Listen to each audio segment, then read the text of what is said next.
अजीब है। Critical hit rate कुछ ज्यादा ही लग रहा है। जियांग ये थोड़ा हैरान था। लॉजिक के हिसाब से ब्यूटी पाथ चेजिंग का क्रिटिकल इफेक्ट एक प्रोबेबिलिटी बेस्ड चीज थी। जब वो पहले शैक किंग के साथ मिलकर शैडो रेस का शिकार कर रहा था, पूरे फाइट में सिर्फ एक बार ही क्रिटिकल ट्रिगर हुआ था। लेकिन अब जाओ किंगली के साथ टीम बनाते ही उसके लगभग आधे पंचेस क्रिटिकल हिट बन रहे थे। क्या उसकी लक अचानक आसमान छू रही थी, या फिर सिस्टम भी फेस वैल्यू देखकर काम करता है? इस वक्त जियांगी ज़्यादा सोच नहीं सकता था। दो लोगों को निपटाने के बाद वो तुरंत जाओ किंगली की मदद के लिए बढ़ गया। उस वक्त जाओ किंगली अकेले ही 3 काले कपड़ों वाले आदमियों का सामना कर रही थी। स्विश स्विश, उसने तेज लेग व्हिप चलाई। उसकी बर्फ सी सफ़ेद टांगे तलवार की तरह चमकती हुई सीधा दुश्मन के लोअर बॉडी पर वार कर रही थी। जाओ किंगली की लेग टेक्निक बेहद तीखी थी। इसके लिए उसने बहुत मेहनत की थी, यहाँ तक कि लिन यूशू से भी ज़्यादा स्ट्रॉन्ग कंटेंडर बन चुकी थी। अगर सिर्फ 2 दुश्मन होते तो ये मूव काफ़ी होता, लेकिन 3, ये थोड़ा ज़्यादा हो गया। बूम! जैसे ही जाओ किंगली अपनी लिमिट के करीब पहुंची, एक हल्की सी चांदी रंग की रोशनी चमकी। जियांगे पीछे से आया, उसकी मुट्ठी हवा को काटती हुई सीधा एक काले कपड़ों वाले के सिर पर जा लगी। सब एट्रीब्यूट्स एनहांस होने के बाद उसकी स्पीड और पावर दोनों ही काफ़ी बढ़ चुकी थी। इतनी कम डिस्टेंस पर ये एक झटके जैसा था। काले कपड़ों वाला आदमी रिएक्ट भी नहीं कर पाया और पीछे से जियांगे का पंच उसके सिर पर लग चुका था। 8 थंडर साउंड्स फिस्ट। रम! उस आदमी को लगा जैसे उसके दिमाग के अंदर बिजली फट गई हो। वो वहीं का वहीं सुन्न होकर गिर गया। क्रैक! हल्की से जैसे खोपड़ी के टूटने की आवाज़ आई। कितना सख्त है, जियांगे ने महसूस किया। उसका हाथ दर्द कर रहा था, लेकिन वो रुका नहीं। उसकी मुट्ठी फिर से चांदी रंग में चमकी। एक्स्ट्रा ऑर्डिनरी एनर्जी से भरा पंच बार बार उसके सिर पर गिरा। Bang bang bang! सिर्फ कुछ ही सेकंड लगे। काले कपड़ों वाले आदमी के 7 छेदों से खून बहने लगा और वो वहीं बेहोश होकर गिर गया। जियांगे! जाओ किंगली के चेरी जैसे होंठ खुल गए, लेकिन इस वक्त हैरान होने का वक्त नहीं था। वो तुरंत जियांगे के साथ मिलकर बचे हुए 2 दुश्मनों पर टूट पड़ी। जियांगे की शामिल होते ही बाकी के 2 काले कपड़ों वाले बिल्कुल टिक नहीं पाए। कुछ ही पलों में दोनों ने मिलकर उन्हें भी खत्म कर दिया। इसके बाद तीनों तुरंत वोंग जियांग की मदद के लिए मुड़ गए। आधा मिनट बाद फर्स्ट ब्रेक के करीब के 6 काले कपड़ों वाले सब के सब मार गिराए गए। जियांगे, तेरी स्ट्रेंथ! वोंग जियांग सच में चौंक गया था। उसने अभी अभी जियांगे को 2 दुश्मनों से लड़ते हुए देखा था। उसका दिल जोर से हिल गया। ये सच में वही जियांगे है? क्यों लग रहा है जैसे इसका कॉम्बैट पावर मेरी से भी ज्यादा हो गया हो? जियांगे, तेरा कंधा? जाओ किंगली ने कहा। उसकी नज़र जियांगे के कंधे पर पड़े गहरे और भयंकर चाकू के जख्म पर टिकी थी। उसके चेहरे पर चिंता साफ दिख रही थी। बाहर जाकर बात करेंगे, अभी जल्दी चलो, जियांगे ने गहरी आवाज़ में कहा। जाओ किंगली और वोंग जियांग ने सिर हिलाया और तीनों तेज भागते हुए एग्जिट की तरफ बढ़ गए। रुम! तभी दूर से एक भयानक गरज सुनाई दी। ब्लैक और वाइट एल्डर्स, इस हाइडआउट के सबसे ताकतवर लोग, अपनी असली ताकत फोड़ दी। उनकी ऑरा इतनी भयानक थी कि पल भर में ही वॉन याओ यांग दब गया। नहीं, ये तो जाओ किंगली का चेहरा अचानक बदल गया। सेकंड ब्रेक के करीब उसने पहले सेकंड ब्रेक पावर हाउसेस को अपनी ताकत दिखाते हुए देखा था, और इस वक्त ब्लैक और वाइट एल्डर्स बिल्कुल ट्रू सेकंड ब्रेक से बस एक कदम दूर लग रहे थे। क्या उन्होंने पहले अपनी असली ताकत छिपा रखी थी? जियांगे की आंखें संकुचित हो गईं। पहले भी ब्लैक और वाइट एल्डर्स काफ़ी स्ट्रॉन्ग थे, लेकिन तब वो सिर्फ वान याओ यांग के साथ बराबरी पर लड़ रहे थे, इतने दबदबे के साथ नहीं। साफ था, वो लोग शिकार को फंसाने का इंतज़ार कर रहे थे। जब उन्हें कन्फर्म हो गया कि सिर्फ यही बचे हैं, तब जाकर जाल बंद किया जा रहा था। जल्दी चलो, जियांगे बिना रुके एग्जिट की तरफ दौड़ पड़ा। इसी बीच वॉन याओ यांग ने भी ब्लैक और वाइट एल्डर्स की भयानक ऑरा महसूस की। एक शब्द बोले बिना वो तुरंत घूमा और पूरी रफ्तार से एग्जिट की तरफ भाग पड़ा। जय जय जय! अब भागने की सोच रहे हो? क्या थोड़ी देर नहीं हो गई? पीछे से ब्लैक और वाइट एल्डर्स की भारी ठंडी हंसी गूंज उठी। अगले ही पल दोनों शैडो में बदल गए। उनकी स्पीड इतनी तेज थी कि आंखों से पकड़ना मुश्किल हो गया, जैसे जमीन पर पड़ी परछाइयों के साथ ही घुल मिल गए हों। साफ था, दोनों ही पहले ही शैडो रेस की कुछ एबिलिटीज मैनिफेस्ट कर चुके थे। काला कपड़ों वाला एल्डर सीधा लिन यूशु के पीछे दौड़ पड़ा, जबकि सफ़ेद एल्डर वॉन याओ यांग का पीछा करने लगा। उसकी रफ्तार हद से ज्यादा थी। एक ही पल में वॉन याओ यांग का रास्ता रोक लिया। लड़के, मेरी डिवाइन कंसीलमेंट ज्वाइन कर ले और मैं तुझे जिंदा छोड़ दूंगा, सफ़ेद एल्डर ने सिनिस्टर हंसी के साथ कहा। वॉन याओ यांग ने आंखें संकुचित की, आवाज़ गहरी हो गई। आगे जो लड़की है वो स्टार प्रोफेशनल की डिसेंडेंट है, उसकी वैल्यू मुझसे ज्यादा है। ओह, सफ़ेद एल्डर ने जाओ खिंगली की तरफ देखा, ठंडी मुस्कान के साथ बोला। दुख की बात है, वो लोग लगभग बाहर निकल चुके हैं। हम बाहरी दुनिया तक उनका पीछा नहीं करना चाहते, वॉन याओ यांग ने धीरे से कहा। मुझे छोड़ दो और मैं उस लड़की को यहीं रोक लूंगा, क्या कहते हो? कहते हुए उसकी नज़र जाओ खिंगली पर गई। उसकी आंखों में डार्क गोल्डन रोशनी चमक उठी। अगले ही पल एग्जिट की तरफ भाग रही जाओ खिंगली का पैर लड़खड़ाया और वो जमीन पर गिर पड़ी। Talent abyssal gaze. ये एबिलिटी हायर रेल्म्स पर काम नहीं करती थी, लेकिन सेम रेल्म या कमज़ोर ओपोनेंट्स के लिए काफ़ी खतरनाक थी। कुछ पलों के लिए पूरी बॉडी को पैरालाइज कर देती थी। स्विश! ये देखते ही सफ़ेद एल्डर शैडो में बदल गया और बिजली की तरह जाओ खिंगली की तरफ लपका। साफ था, वो भी उस स्टार प्रोफेशनल की डिसेंडेंट में काफ़ी इंटरेस्ट रखता था। इसी बीच जियांगे ने देखा कि जाओ खिंगली गिर चुकी है। उसका दिल डूब गया। सोचने का वक्त नहीं था। वो तुरंत पलटा, जाओ खिंगली को पकड़ा और उसे घसीटते हुए एग्जिट की तरफ भागने लगा। लेकिन बस इसी छोटे से पल में एग्जिट पर एक फिगर बिना आवाज के खड़ा हो चुका था। उसके शरीर से एक भयानक ऑरा निकल रही थी। वो था सफ़ेद एल्डर। तुम सब यहीं रुको, उसने ठंडी आवाज और जमाती हुई मुस्कान के साथ कहा। उसकी नज़र सब पर फिरी और वो जीभ से ताली सी बजाकर बोला, बुरा नहीं, इस बार 7 अच्छे सीडलिंग्स पकड़ लिए। दूसरी तरफ काला एल्डर पहले ही लिन यूशु और बाकी लोगों को दबा चुका था। उसकी भारी आवाज गूंजी, इन सब को पकड़ कर ले चलो, ये जगह एक्सपोज हो चुकी है, अब यहाँ रुकना ठीक नहीं। सफ़ेद एल्डर ने सिर हिलाया, हंसकर बोला, बच्चों, खेल यहीं खत्म होता है। अगले ही पल उसने अपना हाथ जियांगे और बाकियों की तरफ बढ़ा दिया।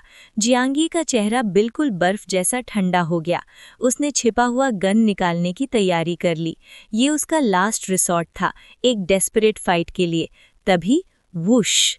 जमीन को चीरती हुई गोल्डन रोशनी की लकीर आसमान में फट गई, हवा को फाड़ती हुई सीधा सफ़ेद एल्डर के सिर को छेदती हुई निकल गई। सफ़ेद एल्डर को रिएक्ट करने का मौका भी नहीं मिला और वहीं पर ढेर हो गया। उसके तुरंत बाद एग्जिट पर 2 फिगर्स दिखाई दिए, जैंग जियांगवू और कांग हाईशेंग।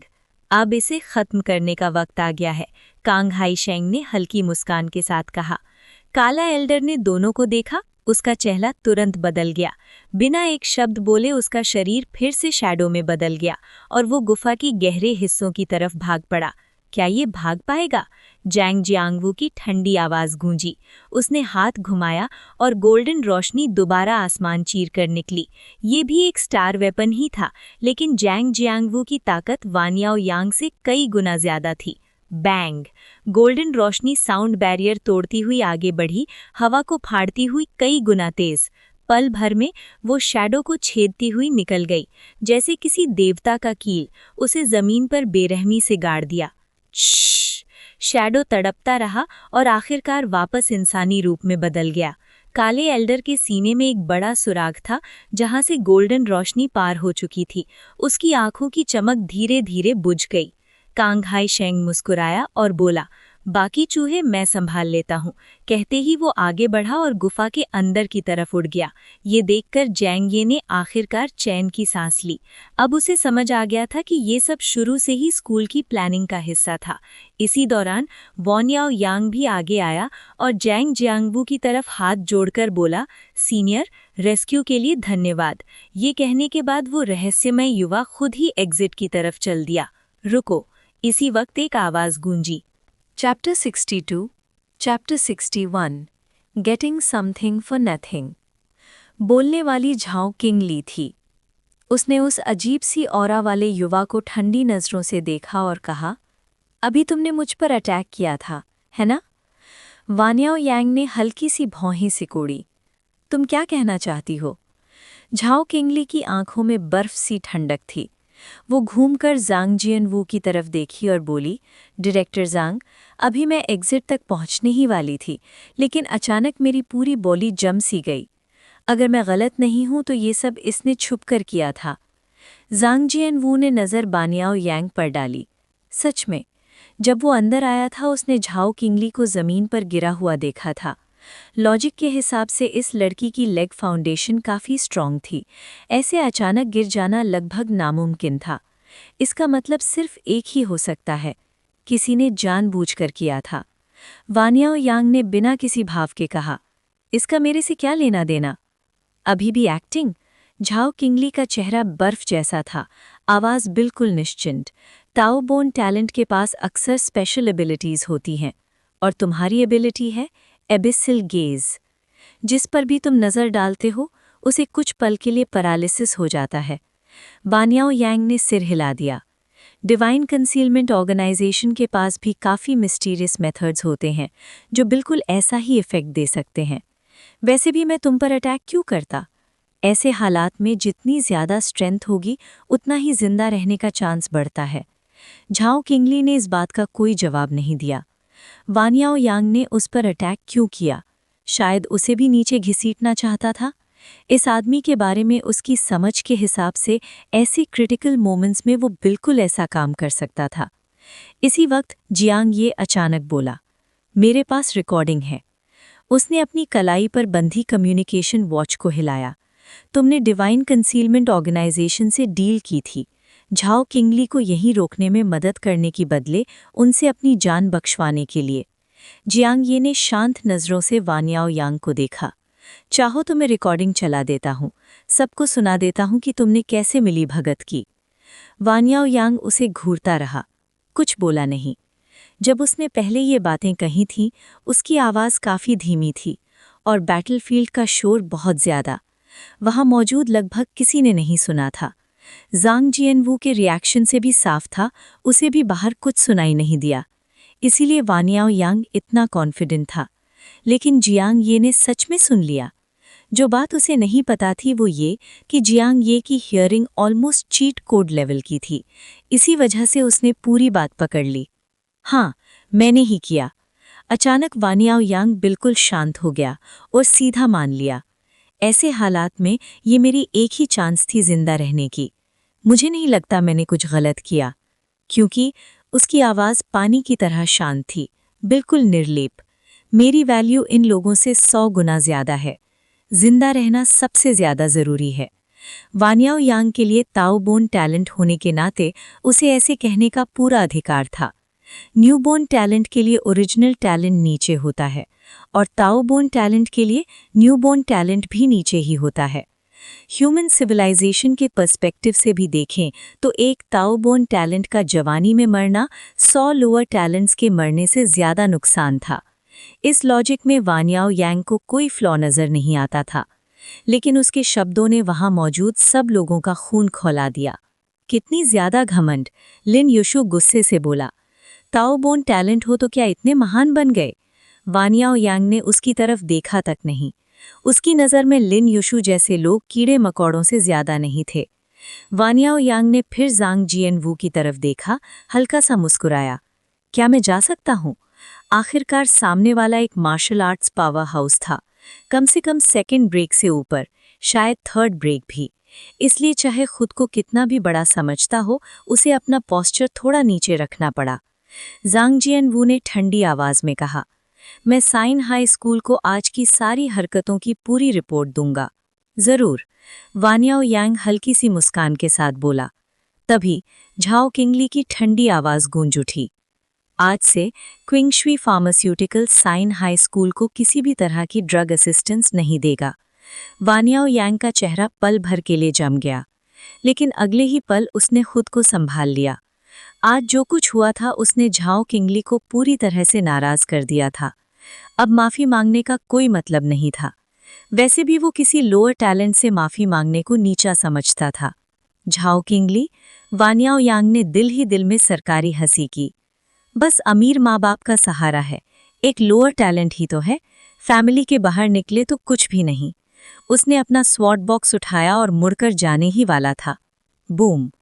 तभी एक भयानक प्रेशर अचानक आसमान से गिर पड़ा। उस जबरदस्त दबाव के नीचे वानियाओ यांग का शरीर झुकने पर मजबूर हो गया। उसकी गर्दन पर नसें फूल कर उभर आईं।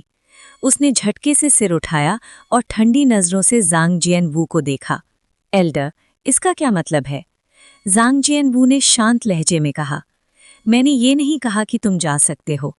तुमने खुद मान लिया है, इसीलिए मुझे पूरा हक है ये शक करने का कि तुमने डिवाइन कंसीलमेंट ऑर्गेनाइजेशन के साथ मिली भगत की है। जो भी कहना है पुलिस को कहना। ये कहते हुए उसने सबको रस्सी ढूंढने का इशारा किया।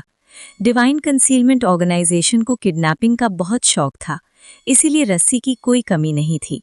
जल्दी ही झाओ किंगली, वांग जियांग, लिन युशु और बाकी सब के हाथ में रस्सी आ गई और फिर सब वानियाओ यांग की तरफ लपके। मुझे छूने की हिम्मत है? वानियाओ यांग ने ठंडी नजरों से लिन युशु को घूरा। बकवास बंद करो। लिन युशु ने सीधा उसके मुंह पर लात मारी, अपना सारा गुस्सा निकालते हुए। फिर बिना देर किए उसने रस्सी से वानियाओ यांग को कसकर बांध दिया। उसका हाथ सरप्राइजिंगली काफी स्किल्ड निकला। तुम सब मेरा इंतजार करना।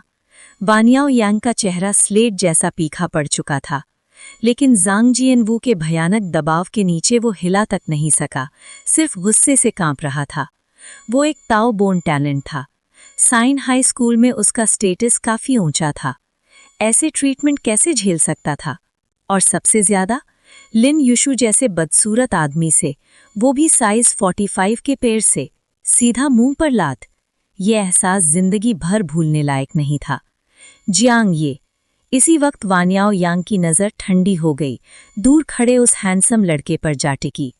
अगर वो रिकॉर्डिंग वाली बात नहीं होती तो आज उसकी ये हालत कभी नहीं होती। कुछ ही देर बाद कैंजियंग सैंगसिंग वापस आया और जल्दी ही पूरी सिचुएशन समझ गया। ये लड़का, उसने बंधे हुए वानियाओ यांग को देखा। उसकी पलकें हल्की सी फड़की। सच में पुलिस के हवाले कर रहे हो?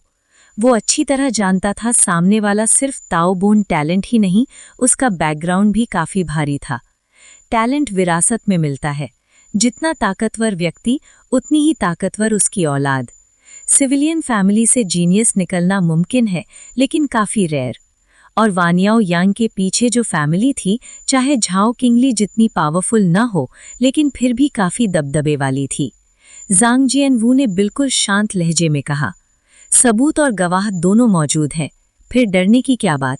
ये कहते हुए उसकी नज़र जियांग ये पर पड़ी।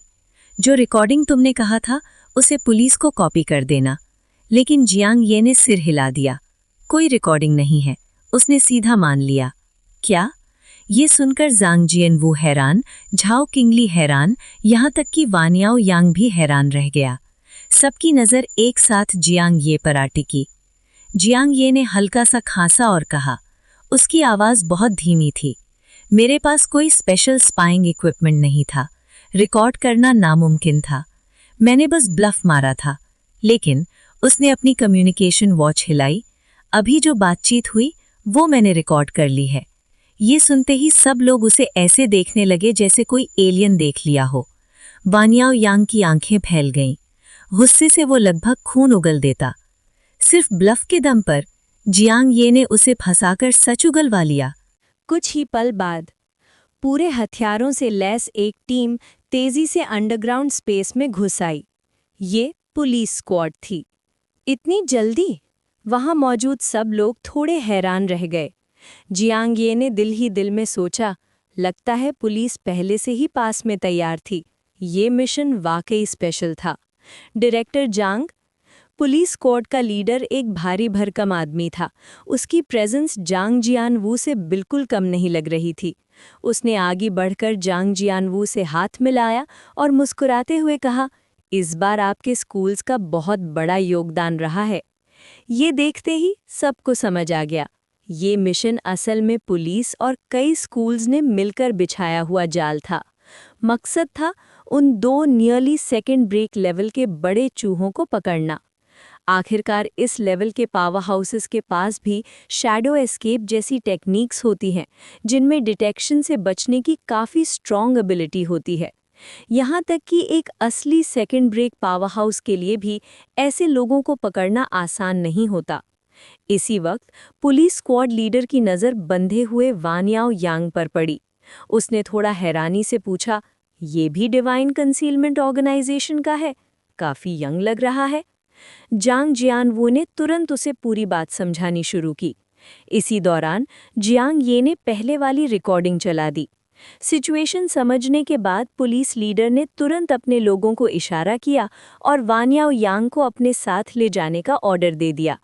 फिर वो जियांग ये, झाओ किंगली और बाकियों की तरफ देखता हुआ बोला, तुम बच्चों ने काफ़ी बड़ा रिस्क लिया है। इस जगह का बाकी काम तुम लोग संभाल लो और जो भी स्पॉइल्स मिले उसके लिए हम कम्पीट में ही करेंगे। जांग जियानवू हंस पड़ा। ऑफिसर वू काफ़ी उदार निकले। उसने जियांग ये और बाकियों की तरफ हाथ हिलाया। अब किस चीज़ का इंतज़ार? लूट शुरू करो, जो पहले मिले वो उसका। उसके बोलते ही लिन यूशु बिजली की तरह आगे दौड़ पड़ा। जियांग ये, झाओ किंगली, वांग जियांग और बाकी लोग भी तुरंत पीछे लग गए। ये अंडरग्राउंड कैवर्न अभी भी कई कमरों से भरी थी, जिन्हें अभी तक सर्च करने का मौका नहीं मिला था।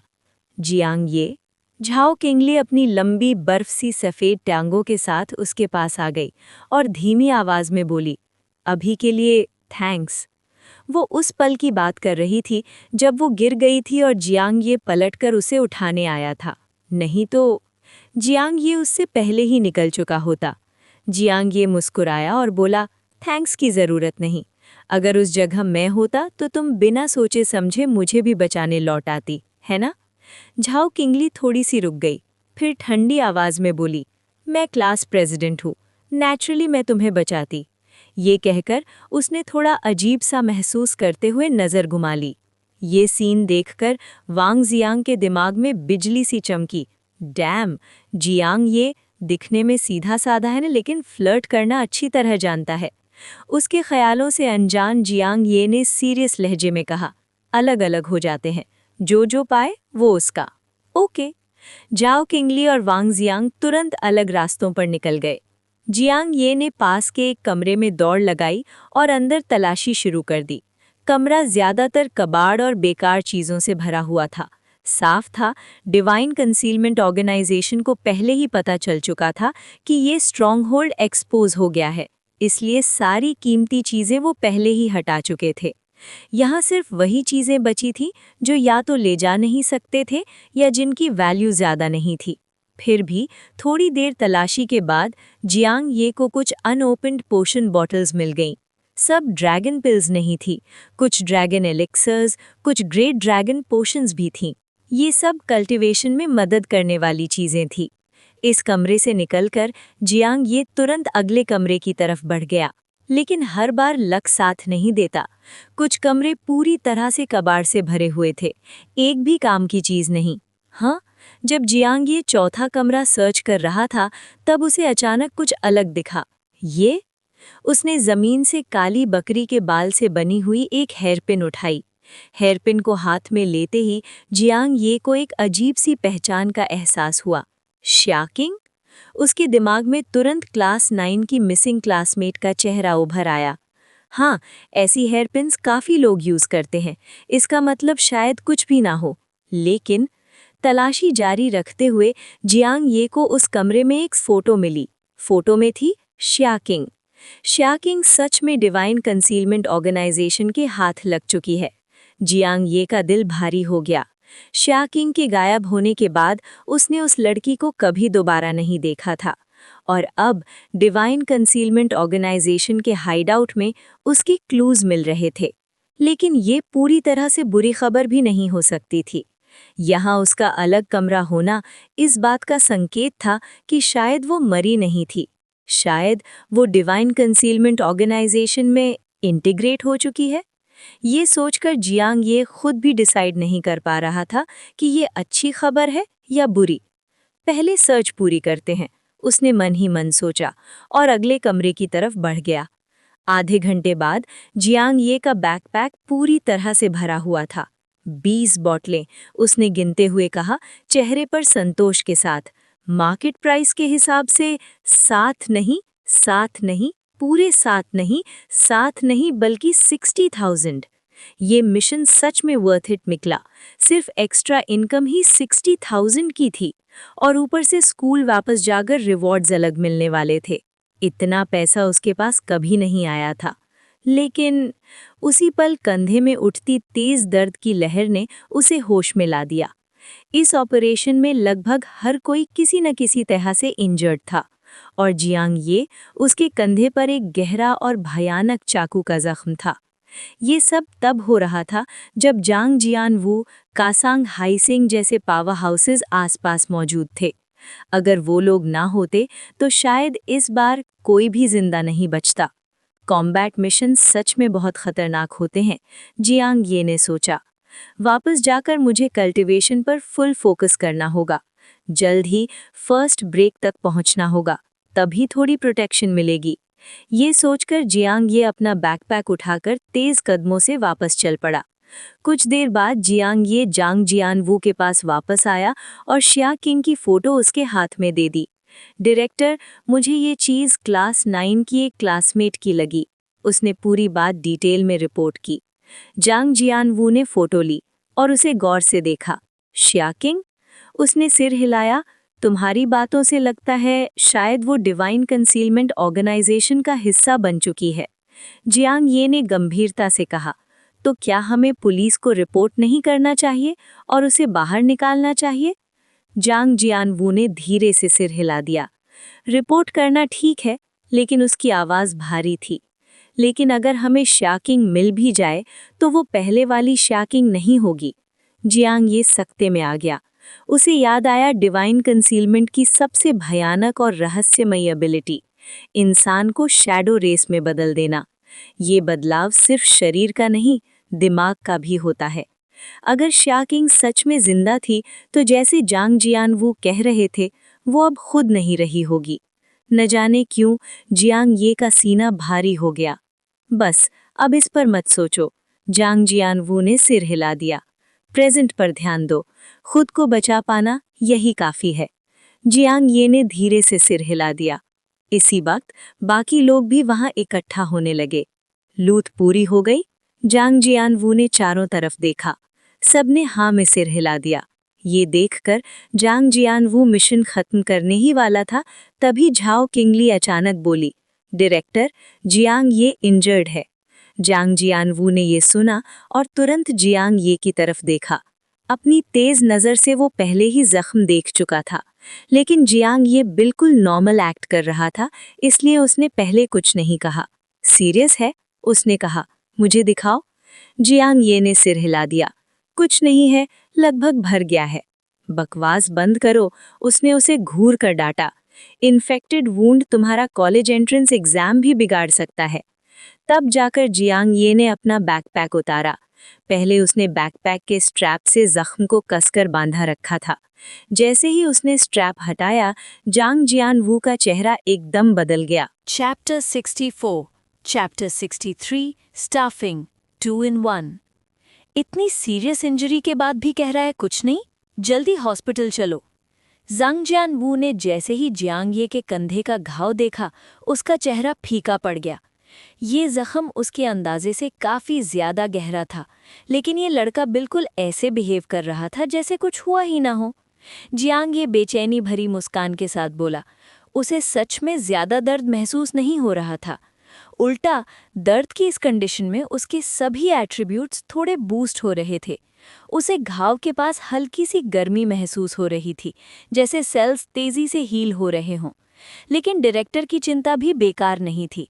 अगर घाव इन्फेक्ट हो गया तो ठीक होने में महीने लग सकते थे और फिर college entrance exam directly affect होता।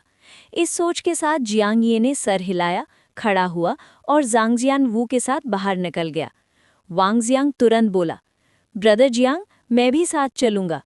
जाओ चिंगली थोड़ी देर सोचकर बोली, मैं भी आती हूँ। दूर खड़ा लिन यूशु हंसकर बोला, मैं नहीं जा रहा, तुम लोगों को गुड लक। बोलते हुए उसने जियांग ये को गहरी नज़र से देखा। आज जियांग ये ने जो ताकत दिखाई थी, उसने लिन यूशु को भी काफ़ी चौंका दिया था। And city people's hospital. एक काफ़ी वलप्चुअस फीमेल डॉक्टर सफ़ेद कोट पहने ध्यान से जियांगे के कंधे को बैंडेज कर रही थी। वो हंसकर बोली, यंग मैन, तुम काफ़ी इम्प्रेसिव हो। नॉर्मली ऐसे नाइफ वुंड्स अब तक सूज जाते हैं, इन्फ्लेमेशन आ जाती है, लेकिन तुम में तो कोई साइन ही नहीं। अगले 1 महीने अच्छा रेस्ट लो, इंटेंस एक्टिविटीज से बचो और तुम जल्दी रिकवर हो जाओगे। डॉक्टर की बात सुनते ही सब ने चैन की सांस ली। जियांगे को कोई हैरानी नहीं हुई। वो हल्का सा हंसकर बोला, सबकी फिजिक अलग होती है। उसकी बॉडी अब नॉर्मल लोगों से काफ़ी ज़्यादा स्ट्रॉन्ग हो चुकी थी। अच्छी फिजिक का मतलब होता है स्ट्रॉन्ग इम्यूनिटी। वायरस और बैक्टीरिया के लिए घुसना मुश्किल। अच्छा है कि तुझ सीरियस नहीं हुआ, ज़ांग जियान वू ने भी रिलीफ के साथ कहा। अगर जियांग ये की इंजरी एग्जाम को अफेक्ट करती तो ये एक बड़ा नुकसान होता।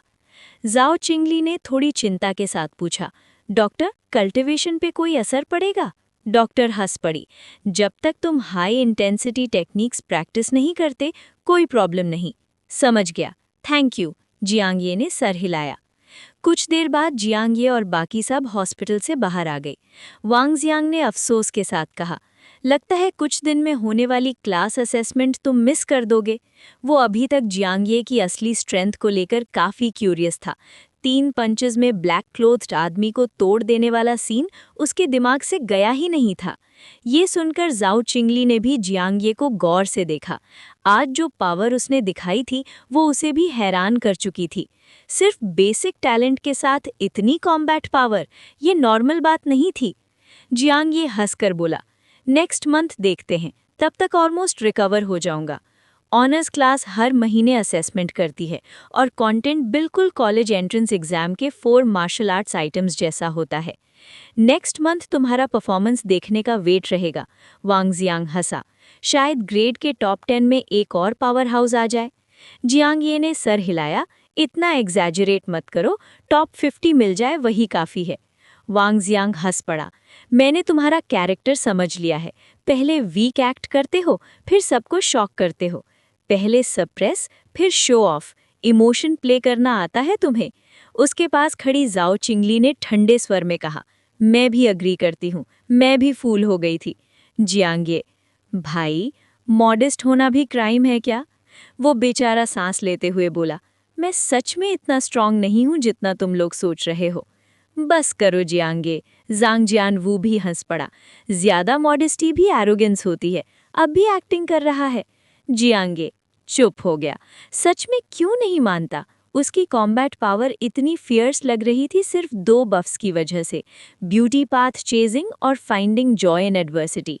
इन दोनों के साथ वो फर्स्ट ब्रेक के करीब पावर हाउस को भी गिरा सकता था, वरना नॉर्मल कंडीशन में शायद वांग जियांग को भी ना हरा पाता। टॉप 10 इन ग्रेड, जियांगे ने दिल में सोचा। उसे खुद नहीं पता था कि अभी वो किस लेवल पर खड़ा है। स्टार स्काई रिफाइनमेंट के बाद उसने कोई प्रॉपर असेसमेंट नहीं दिया था। 1 महीने में और इम्प्रूव करेगा, कितना ऊपर जा सकता है, ये सोचकर उसके मन में हल्की सी एक्साइटमेंट आ गई। तभी वांग जियांग ने अचानक पूछा, वैसे वो मिशन के 10,000 युआन रिवॉर्ड का क्या सीन है? ये टीम रिवॉर्ड था, इंडिविजुअल नहीं। जाओ चिंगली ने बिना हिचकिचाए कहा, इस मिशन में सबसे ज्यादा कंट्रीब्यूशन जियांगे का था, उसे आधा मिलना चाहिए। कोई अपोज करता है? जियांगे, क्लास प्रेसिडेंट का हुक्म सर आंखों पर। वांग जियांग ने कंधे उचका दिए, उसे कोई प्रॉब्लम नहीं थी। जाओ चिंगली ने फाइनल करार सुनाया। फिर डिसाइड रहा, रिवॉर्ड आने के बाद जियांगे को 5,000, मैं और वांग जियांग 2,500। थोड़ी देर बाद जाओ चिंगली और वांग जियांग अलग अलग निकल गए।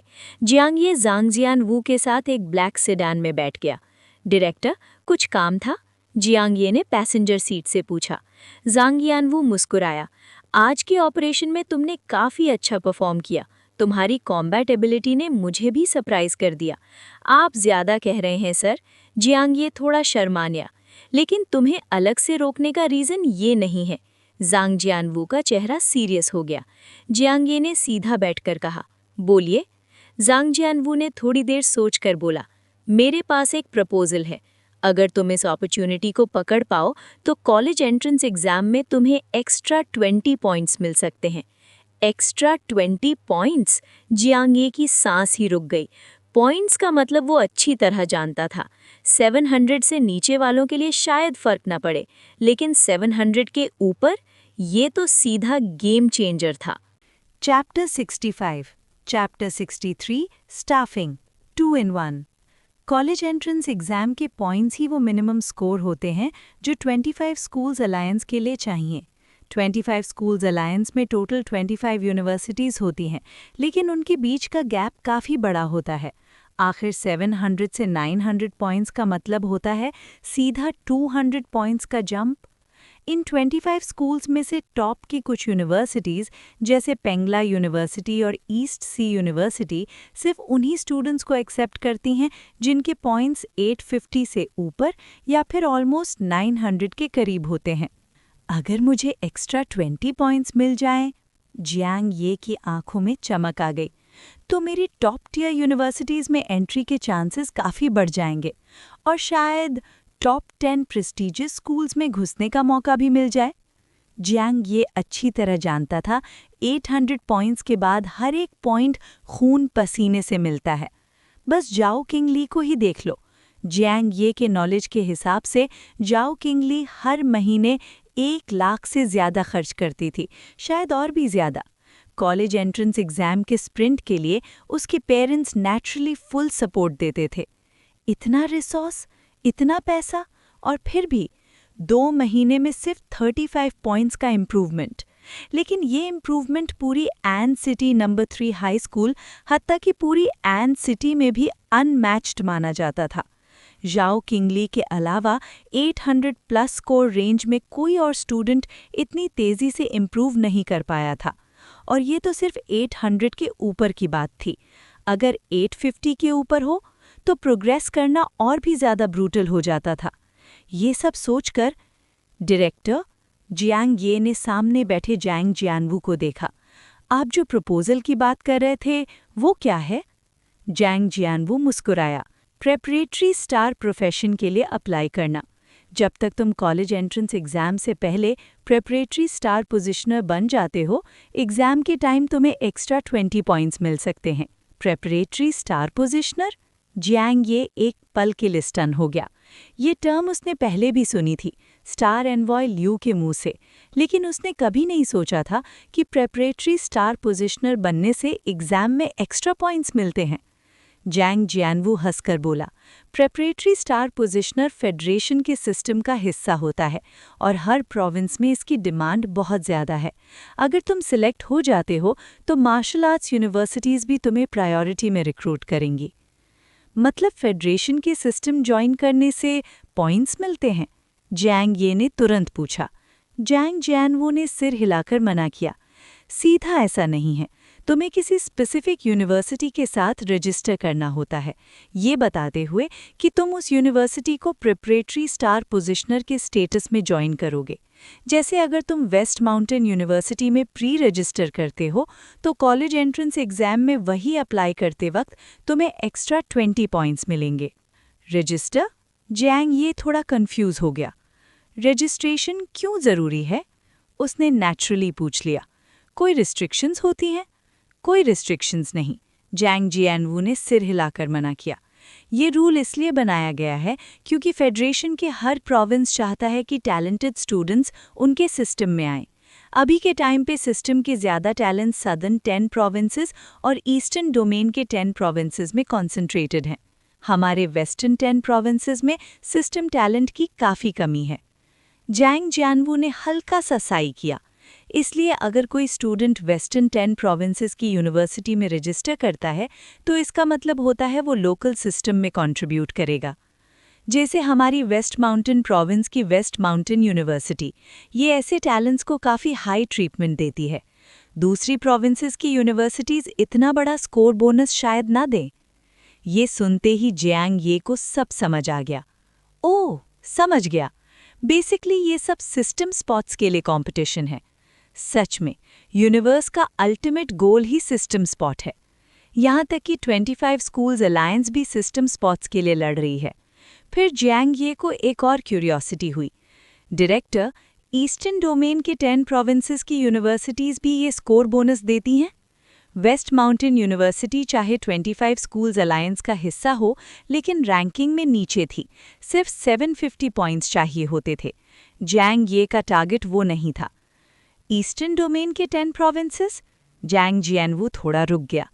वहाँ की यूनिवर्सिटीज़ शायद सिर्फ 10 पॉइंट्स का बोनस देती हैं। फिर उसने जैंग ये को देखा। क्या तुम वहाँ अप्लाई करने का सोच रहे हो? जैंग ये ने सिर हिला दिया। 25 स्कूल्स अलायंस के टॉप यूनिवर्सिटीज़ सब ईस्टर्न डोमेन के 10 प्रोविंसेस में ही थे। जैंग जियानवू ने धीरे से सिर हिलाया। उन यूनिवर्सिटीज़ के लिए कम से कम 850 पॉइंट्स चाहिए। जियांग ये का करंट स्कोर क्या था? 520 पॉइंट्स। कॉलेज एंट्रेंस एग्जाम में सिर्फ 4 मंथ्स बाकी थे। वेस्ट माउंटेन यूनिवर्सिटी के 750 पॉइंट्स तक पहुंचना ही एक मिरेकल होता। 850 पॉइंट्स? लगभग इम्पॉसिबल। लेकिन पिछले 6 मंथ्स में जैंग ये ने जो शॉकिंग परफॉर्मेंसेस दिखाई थीं, उसे याद करके जैंग जियानवू ने उसे डिस्करेज नहीं किया। जैंग ये मुस्कुराते हुए बोला, अगर तुम सच में ईस्टर्न डोमेन के 10 प्रोविंसेस के लिए अप्लाई करना चाहते हो तो मैं तुम्हें सपोर्ट करूंगा। प्रेपरेटरी स्टार प्रोफेशन के लिए रिकमेंडेशन चाहिए होती है और मेरे पास एक स्पॉट है। जैंग जियानवू की मुस्कान और गहरी हो गई। नेक्स्ट मंथ एप्लीकेशन पीरियड है। अगर तुम डिसाइड कर लो तो ये स्पॉट मैं तुम्हें दे दूंगा। जैंग ये का चेहरा पूरी तरह सरप्राइज से भर गया। डायरेक्टर की बातों से ही जैंग ये को अंदाज़ा हो गया था कि ये स्पॉट कितना प्रेशियस है। फेडरेशन के सिस्टम में ज्वाइन करने से कॉलेज एंट्रेंस एग्जाम में बोनस पॉइंट्स मिलते हैं। सिर्फ यही बोनस पॉइंट्स ही इतने वैल्यूबल थे कि कई अमीर लोग इसके लिए लड़ पड़ते, और अब डायरेक्टर ये मौका उसे दे रहे हैं। डायरेक्टर, क्या आप सच में मानते हैं कि मुझ में इतनी पोटेंशियल है? जैंग जियानवू ने मन ही मन सोचा, तुम्हें मिस चेन इतना हाई रिगार्ड करती हैं, मैं कैसे तुम्हें कम समझ सकता हूँ। लेकिन चेहरे पर सिर्फ एक शांत मुस्कान थी। मैं हमेशा से तुम्हारी पोटेंशियल को काफ़ी हाई मानता हूँ। प्रेपरेटरी स्टार प्रोफेशन का असेसमेंट भी कोई आसान चीज़ नहीं है। उसमें एक काफ़ी ब्रूटल फील्ड टेस्ट होता है, और इसी वजह से मैं तुम्हें रेकमेंड कर रहा हूँ। फिर जैंग जियानवू मुस्कुराते हुए बोला, अगर मैं गलत नहीं हूं तो तुमने मार्शल बोन अवेकन किया है, और शायद तुम्हारे पास ऐसी एबिलिटीज़ भी हैं जो कॉम्बैट पावर को एम्प्लीफाई करती हैं, राइट? जियांग ये का दिल हल्का सा धड़क गया। डायरेक्टर भी यही मानता था कि उसने मार्शल बोन अवेकन किया है। यही तो परफेक्ट कवर था। जैंग ये ने थोड़ा सोचा और तुरंत सिर हिला दिया। टीचर चेन ने पहले भी कहा था कि मैंने मार्शल बोन अवेकन किया है और मेरी फील्ड कॉम्बैट एबिलिटी टेस्ट से काफ़ी ज़्यादा है। जैंग जियानवू हंसकर बोला, इसीलिए मैं तुम्हें प्रेपरेटरी स्टार प्रोफेशन असेसमेंट के लिए रेकमेंड कर रहा हूँ। जैंग ये ने हाँ में सिर हिला दिया, लेकिन फिर उसे कुछ याद आया। डायरेक्टर, पर प्रेपरेटरी स्टार प्रोफेशन असेसमेंट के लिए तो रियल शैडो रेस हंट करनी पड़ती है ना? उसने थोड़ा कंफ्यूज होकर पूछा। इसकी चिंता मत करो, जैंग जियानवू मुस्कुराकर बोला, वक्त आने पर एग्जामिनेशन ब्यूरो सब अरेंज कर देगा। जैंग ये थोड़ा सोच में डूब गया। कुछ सेकंड्स बाद, ठीक है, उसने गंभीर आवाज में कहा, मैं अप्लाई करूंगा। चाहे कॉलेज एंट्रेंस एग्जाम के बोनस पॉइंट्स हों या प्रेपरेटरी स्टार प्रोफेशन की हेवी सब्सिडीज, दोनों ही इतने अट्रैक्टिव थे कि मना करना पॉसिबल नहीं था। अच्छा है, जैंग जियानवू मुस्कुराकर बोला, नेक्स्ट मंथ मैं तुम्हें याद दिला दूंगा। इस आने वाले महीने में अपनी पूरी कोशिश से खुद को इम्प्रूव करना। जी समझ गया, जैंग ये ने रिस्पेक्टफुली कहा। कुछ देर बाद जैंग जियानवू ने ब्लैक सिडैन में जैंग ये को घर छोड़ दिया। घर पहुंचते ही जैंग ये ने बैकपैक खोला और उसमें से 20 पोशन बॉटल्स निकाल लीं। ये पोशंस, उसने गहरी सोच में डूबते हुए कहा। अगर वो खुद यूज़ करता तो उसे लगा ये वेस्ट हो जाता। आखिर जाओ किंगली के लेवल पर एक बॉटल सिर्फ 1000 में मिल जाती है, और अगर बेचा जाए तो मार्केट में 3000 पर बॉटल, शायद उससे भी ज़्यादा मिल सकता था। सबसे इम्पॉर्टेंट बात, ये पोशंस डिवाइन कंसीलमेंट ऑर्गेनाइजेशन से आए हैं। चाहे अनओपन्ड हो, लेकिन कौन जाने अंदर कोई इशू हो। पर बेचूं कहाँ? जैंग ये के पास खुद कोई चैनल नहीं था। थोड़ी देर सोचने के बाद उसने आखिरकार जाओ किंगली को कॉल कर दिया। मिशन के दौरान ही उसने उसका कांटेक्ट लिया था। फ़ोन कनेक्ट हुआ। क्लास प्रेसिडेंट, क्या आप पोशंस खरीदती हैं? जैंग ये ने थोड़ा हेजिटेट होकर पूछा। तुम उन पोशंस को सेल करना चाहते हो? जाओ किंगली बिल्कुल सरप्राइज नहीं लगी। 2000 पर बॉटल, मैं उन्हें इक्वल मार्शल इंग्रेडिएंट से एक्सचेंज कर सकती हूँ। 2000 पर बॉटल? जियांग ये ने थोड़ा सा ब्राउ फरो किया। ये तो मार्केट प्राइस से काफ़ी कम है। जाओ किंगली ने कामली एक्सप्लेन किया।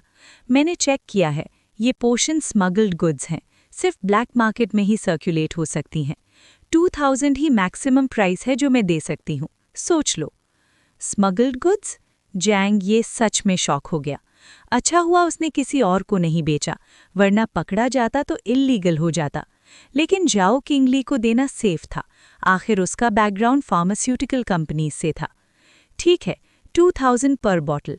जैंग ये हंसकर बोला, सबसे ज्यादा भरोसा तो मुझे ब्यूटीफुल क्लास प्रेसिडेंट पर ही है। जाओ किंगली ने ठंडी आवाज में स्नॉट किया। स्कूल में मिलके ट्रेड करेंगे। ओके। कॉल कट हो गया। जैंग ये ने पोशंस वापस रख दिए। फिर उसने अपना सिस्टम पैनल खोला। अजीब है, मिशन कंप्लीट हो चुका है फिर भी रिवॉर्ड सेटलमेंट पेज क्यों नहीं आया? जब उसने ये मिशन एक्सेप्ट किया था, सिस्टम ने क्लियरली फैक्शन मिशन अचीवमेंट दिखाया था। क्या मुझे स्कूल वापस जाकर ही सेटलमेंट मिलेगी? उसने सोचा। उसने गहरी सांस ली। छोड़ो, पहले कल्टिवेशन। वो रूम के बीच में आया और क्रॉस लेगेड बैठ गया। धीरे धीरे star martial advancement technique operate करने लगा। प्रेपरेटरी स्टार प्रोफेशन का असेसमेंट डेफिनेटली टफ होगा। उससे पहले जितना हो सके खुद को इम्प्रूव करना होगा। ये असेसमेंट सिर्फ कॉलेज एंट्रेंस एग्जाम के बोनस पॉइंट से ही रिलेटेड नहीं था। अगर वो पास हो गया तो उसे मंथली सब्सिडीज मिलेंगी, जो 10,000 से लेके हंड्रेड्स ऑफ थाउजेंड्स तक जा सकती हैं। जैंग ये की आंखों में डिटर्मिनेशन चमक उठी। इस बार वो फेल नहीं होगा। अगले दिन जैंगे काफी जल्दी स्कूल आ गया, कंधे पर पोशन से भरा एक बड़ा बैग लटकाए हुए। वैंग जियांग भी अनयूजुअली अर्ली आ चुका था। जैंगे को देखते ही उसने तुरंत हाथ हिलाकर बुलाया। जैंगे? वैंग जियांग टास्क वॉल के पास खड़ा बोला। इधर आ, टास्क सबमिट करना है। Task submit? जैंगे थोड़ा कंफ्यूज होता हुआ उधर गया। वैंग जियांग का प्रोसेस देखकर ही उसे समझ आया। मिशन कंप्लीट करने के बाद यहीं आकर टास्क डिटेल्स सबमिट करनी होती है। स्कूल वेरिफिकेशन के बाद ही रिवॉर्ड्स इशू करता है। जैंगी ने बिल्कुल भी डिले नहीं किया और तुरंत अपनी रिपोर्ट सबमिट कर दी। जैसे ही सबमिशन कंप्लीट हुई, डिंग! सिस्टम पैनल अचानक पॉपअप हो गया। You have achieved a new accomplishment, first completion of a sect task, calculating rewards. Killed several enemies stronger than yourself and helped this sect eliminate 2 enemies far stronger than you. Unlocked title, Hitting a Stone with an Egg. Hitting a stone with an egg. When facing opponents with a realm higher than your own, there is a chance to increase damage by 100% and inflict continuous bleeding. जैसे जैसे lines appear होती गईं, जैंगी का दिमाग हिल गया।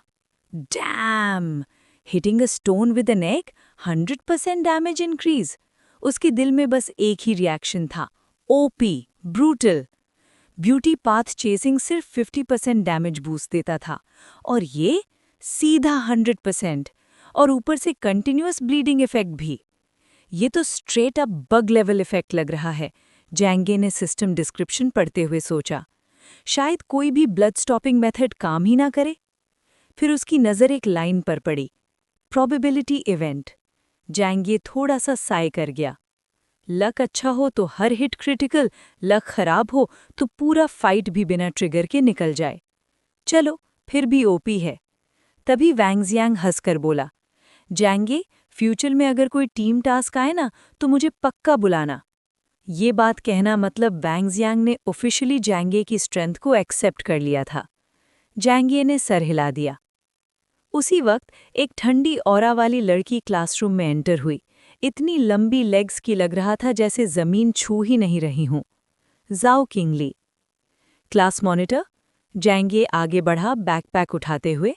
मैं total 20 पोशन bottles लाया हूं। जाओ चुनली ने सर हिलाया और डेस्क पर एक डेलिकेट सूटकेस रख दिया। क्लिक, सूटकेस खुला। तुरंत ही एक प्लेजेंट मेडिसिनल फ्रेग्रेंस हवा में फैल गई। ये क्या है?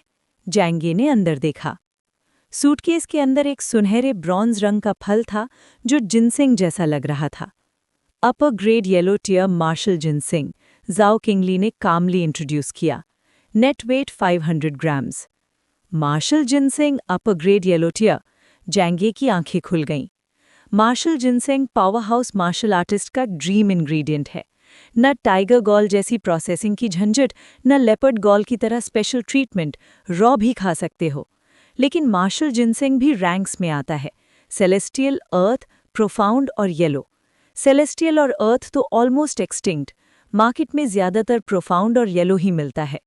और अपर ग्रेड येलो टियर, ये तो नॉर्मल लोगों के लिए हाईएस्ट लेवल होता है। प्राइस कम से कम 2000 पर 100 ग्राम्स। 500 ग्राम्स का मतलब 10,000। लेकिन अग्रीमेंट के मुताबिक जैंगे को सिर्फ 200 ग्राम्स मिलना चाहिए था। जाओ किंगली ने कैजुअली कहा, 200 ग्राम्स का पैकेज नहीं मिला तो एक्स्ट्रा 300 ग्राम्स गिफ्ट है। गिफ्ट? 300 ग्राम्स? जैंगे सच में शॉक हो गया। फिर तुरंत समझ आ गया, सिर्फ बिजनेस के लिए कोई ऐसा गिफ्ट नहीं देता। ये कोई डील नहीं थी, ये एक साइलेंट थैंक यू था। उस मोमेंट के लिए जब जाओ किंगली गिर गई थी और जैंगे बिना सोचे उसे बचाने पलट गया था। कुछ बातें बिना कहे भी समझ आ जाती हैं। जाओ किंगली ने याद दिलाया, मार्शल जिनसिंग बॉटलनेक्स तोड़ने में मदद करता है, सोच समझकर यूज करना, वेस्ट मत करना। ओके, जैंगे ने सीरियसली सर हिला दिया। इस बार उसके हाथ में सच में एक ट्रेजर आ चुका था। जल्द ही काओ फेंग क्लासरूम में एंटर हुए और मार्शल आर्ट्स क्लास शुरू हो गई। वक्त धीरे धीरे बीतता गया। क्लास के एंड के पास जैंग जैंग वो ने जाओ किंगली को साइड में बुला लिया। कुछ ही देर बाद जाओ किंगली अपना बैकपैक लेकर वापस आई और जैंगी और वैंग जियांग को पास बुलाया। पैसे बांटे जा रहे हैं। जाओ किंगली ने अपना बैकपैक खोला, अंदर कैश से भरा हुआ था। उसने गिनकर 50,000 निकाले और सीधा जैंगे को दे दिए। ये तुम्हारा है। जैंगे ने मोटा सा बंडल हाथ में लिया। दिल के अंदर एक अलग ही सैटिस्फैक्शन महसूस हुआ। अपनी सारी जिंदगियों में ये पहली बार था जब वो इतना अमीर हुआ था। नेक्स्ट टास्क का रिफाइनमेंट के लिए काफ़ी कमा लिया, पर 2 और रिफाइनमेंट्स के लिए अभी भी 10,000 और चाहिए। मंथली एग्ज़ाम की रैंकिंग अच्छी आई तो स्कॉलरशिप मिलती है। अगर ग्रेड के टॉप 50 में आए तो 10,000 फेडरेटिव करेंसी, टॉप 20 में आए तो 20,000। रैंक जितनी ऊपर, रिवॉर्ड उतना ज़्यादा। जैंगी अपनी सीट पर लौट आया, साइलेंटली प्लानिंग करता हुआ। स्कूल के बाद उसने जाओ किंगली से 10,000 खर्च करके 10 ड्रैगन पिल्स खरीदे और फिर घर निकल गया। जैंगी की जिंदगी फिर से शांत हो गई। रोज वही रूटीन, कल्टिवेशन, रोज कल्टिवेशन। कल्चरल क्लासेस के अलावा वो ऑलमोस्ट पूरा टाइम अपनी ट्रेनिंग में डूबा रहता। और अमेजिंगली सिर्फ 1 हफ्ते में ही जैंगे के कंधे का जख्म पूरी तरह से ठीक हो गया। इससे उसे फिर से अपर ए ग्रेड कॉन्स्टिट्यूशन की भयंकर ताकत का एहसास हुआ। एक नॉर्मल इंसान के लिए ऐसा जख्म पूरी तरह भरने में 1-2 महीने लग जाते। जख्म ठीक होते ही जैंगे ने अपनी ट्रेनिंग की इंटेंसिटी बढ़ा दी। जैसे पहले हफ्ते में 2 इंजेक्शंस, अब 3 इंजेक्शंस, फिर 5 इंजेक्शंस तक। लगातार ट्रायल्स के बाद जैंगे ने समझ लिया, जब तक डेली इंजेक्शंस ना हो, उसकी करंट फिजिक साइड इफ़ेक्ट्स को पूरी तरह से कैंसिल कर सकती है। इस हार्डकोर एनहांसमेंट के साथ उसकी स्ट्रेंथ और एबिलिटीज़ तेज़ी से इवॉल्व हो रही थीं। वक्त उड़कर निकल गया। 1 महीना पलक झपकते ही बीत गया। 28 फरवरी। मंथली एग्जाम से पहले एक जाना पहचाना चेहरा ग्रेड 12 के क्लास 1 के बाहर नजर आया। एक जवान भारी भरकम बॉडी के साथ शार्प शेव्ड हेड क्लासरूम के दरवाजे पर खड़ा था। उसने इंट्रोड्यूस किया, मेरा नाम ली चिचाओ है, ग्रेड 12 क्लास 9 से। भीड़ के बीच जैंगे की नज़र थोड़ी सी हिली। ली चिचाओ, क्लास 9 का पुराना क्लासमेट, कभी क्लास 9 का नंबर 1 जीनियस। अब उसकी कल्टिवेशन टेक्निक परफेक्शन पर पहुंच गई थी, इसलिए वो की क्लास में ट्रांसफ़र हो गया था। कुछ ही पलों बाद ली चिचाओ क्लासरूम में आ गया। ओल्ड क्लासमेट, काफ़ी टाइम हो गया। जैंगे आगे बढ़ा, बोला, जैंगे। ली चिचाओ की आंखें चमक उठी। सच में बहुत टाइम हो गया। जैंगे हंस पड़ा। कई महीनों से नहीं देखा, तुम तो काफी बदल गए हो। पहले ली चिचाओ पतला सा हुआ करता था, अब पूरा का पूरा बल्कि। बदल गया? ली चिचाओ ने ग्रिन की। अब मैं रोज 2 शॉट्स लेता हूँ, पहले से तो काफी बेटर हूँ। जैंगे की पलक हल्की सी फड़की। रोज 2 शॉट्स? स्टार स्काई रिफाइनमेंट के बाद भी वो इतना एक्सट्रीम जाने की हिम्मत नहीं करता था। ली चिचाओ हंस पड़ा। तुम बताओ आजकल कैसा चल रहा है? जैंगे ने सर हिला दिया। बस ठीक है, सब नॉर्मल। ली चिचाओ बोला। मैंने तुम्हारी पिछली मंथली एग्जाम रैंकिंग देखी थी, तुम ग्रेड के टॉप 100 से बाहर गिर गए। की क्लास अडेप्ट करना मुश्किल लग रहा है क्या? पिछले महीने जैंगे इंजर्ड था, इसलिए उसने एग्जाम नहीं दिया था। इस वजह से रैंकिंग नेचुरली गिर गई थी। पर ली चिचाओ को ये बात पता नहीं थी। वो मन ही मन सोचने लगा, जैंगे मुझसे पहले की क्लास में आ गया था, पर आजकल मैं रोज 2 शॉट्स ले रहा हूँ। मेरी स्ट्रेंथ काफ़ी बढ़ गई है, शायद मैं उसे ओवरटेक कर सकता हूँ। इसी बीच काओ फेंग क्लासरूम में एंटर हुए और सीरियस आवाज में बोले, मंथली एग्जाम शुरू होने वाला है, सब लोग तैयार हो जाओ। पूरा क्लासरूम तुरंत एनर्जाइज्ड हो गया। जैसे जैसे कॉलेज एंट्रेंस एग्जाम करीब आ रहा था, ग्रेड 12 की जिंदगी और भी इंटेंस होती जा रही थी। हर मंथली एग्जाम सबके लिए सबसे इम्पॉर्टेंट चीज बन चुका था। मंथली एग्जाम आखिर आ ही गया। जैंगे पूरी तरह से रेडी था। उसके दिल में एक्साइटमेंट थी और थोड़ा सा कॉन्फिडेंस भी। Chapter 67 grade rankings. Elite class का मंथली एग्जाम बिल्कुल कॉलेज एंट्रेंस एग्जाम जैसा ही होता है। स्केल, प्रेशर, इंटेंसिटी सब सेम। सबसे पहले पंच स्ट्रेंथ टेस्ट, फिर स्पीड टेस्ट और आखिर में practical combat test. Jiang Ye ने अपना सिस्टम पैनल देख लिया। Grounded martial arts achievement system, physique mortal body upper A, talent original.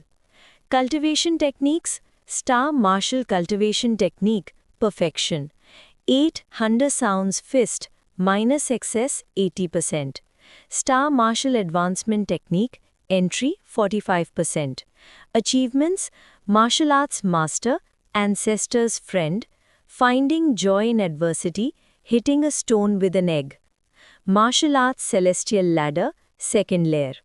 1 महीने की खतरनाक मेहनत, हर तरह के रिसोर्सेज यूज हुए थे। इस वक्त जियांग ये की स्ट्रेंथ ने एक बड़ा लीप मार लिया था। ना सिर्फ 8 thunder sounds fist almost great success के करीब पहुंच चुकी थी, बल्कि स्टार मार्शल एडवांसमेंट टेक्निक भी माइनस एक्सेस के आधे रास्ते तक आ चुकी थी। ये याद रखना ज़रूरी है, एडवांसमेंट टेक्निक एक अपर येलो टियर कल्टिवेशन टेक्निक है। माइनस एक्सेस का मतलब होता है फर्स्ट ब्रेक थ्रेशहोल्ड को छू लेना। सिर्फ 1 महीने में यहाँ तक पहुँचना, ये सिर्फ मेडिसिन से नहीं होता, इसके लिए अपर ए ग्रेड फिजिक भी ज़रूरी था। मेरी असली स्ट्रेंथ अब एग्जैक्टली किस लेवल पर है? जियांग ये खुद भी काफ़ी क्यूरियस था। 10 मिनट बाद जियांग ये क्लासरूम के बीच वाले टेस्टिंग प्लेटफॉर्म पर चढ़ा। पंच, स्ट्रेंथ और स्पीड टेस्ट एक के बाद एक हुए। ये टेस्ट्स वो पहले कई बार दे चुका था, इसलिए अब काफ़ी स्मूथ हो गए थे। ज़्यादा देर नहीं लगी, रिजल्ट्स सामने आ गए। पंच स्ट्रेंथ 1560 किलोग्राम्स, स्पीड 23 मीटर्स पर सेकेंड। बज़। पूरा क्लासरूम एक अजीब सी खामोशी में डूब गया। ये मैंने सही देखा? 1560 किलोग्राम्स? ये तो ग्रेड के टॉप 20 का स्टैंडर्ड है ना? पिछली बार इसका रैंक तो सिर्फ 89th था। यार ये तो अनरियल है। सारे स्टूडेंट्स शॉक हो गए, क्योंकि जियांग ये इकलौता था जो नॉर्मल क्लास से एलीट क्लास में ट्रांसफ़र हुआ था। काफ़ी लोग चुपके से उस पर नज़र रखे हुए थे, स्पेशली एलीट क्लास के लोअर रैंक्ड स्टूडेंट्स जो उसे अपना बेंचमार्क मान चुके थे। इस बार जियांग ये के रिजल्ट्स ने सबकी एक्सपेक्टेशंस तोड़ दी थीं। 1560 किलोग्राम्स? इतना ज़्यादा? ली चिचाओ की आंखें फैल गईं। अभी अभी उसका टेस्ट हुआ था, सिर्फ 1100 किलोग्राम्स, सीधा 400 किलोग्राम्स का डिफरेंस। और ये सिर्फ नंबर्स थे, रियल फाइट में गैप और भी बड़ा होता। इसी वक्त जियांग ये के पास आया और थोड़ा कंफ्यूज सा बोला, ब्रदर जियांग, तुमने स्ट्रेंथ होल्ड बैक की थी क्या? ये सुनते ही ली चीचाओ का दिल जोर से धड़क उठा। मतलब ये उसकी पूरी स्ट्रेंथ भी नहीं थी। वांग जियांग के नज़रिए से देखा जाए तो ये बिल्कुल जियांग ये का ट्रू लेवल नहीं लग रहा था। उसकी पहले दिखाई हुई कॉम्बैट एबिलिटी के हिसाब से कम 1800 किलोग्राम्स, शायद 2000 किलोग्राम्स तक पंच स्ट्रेंथ होनी चाहिए थी।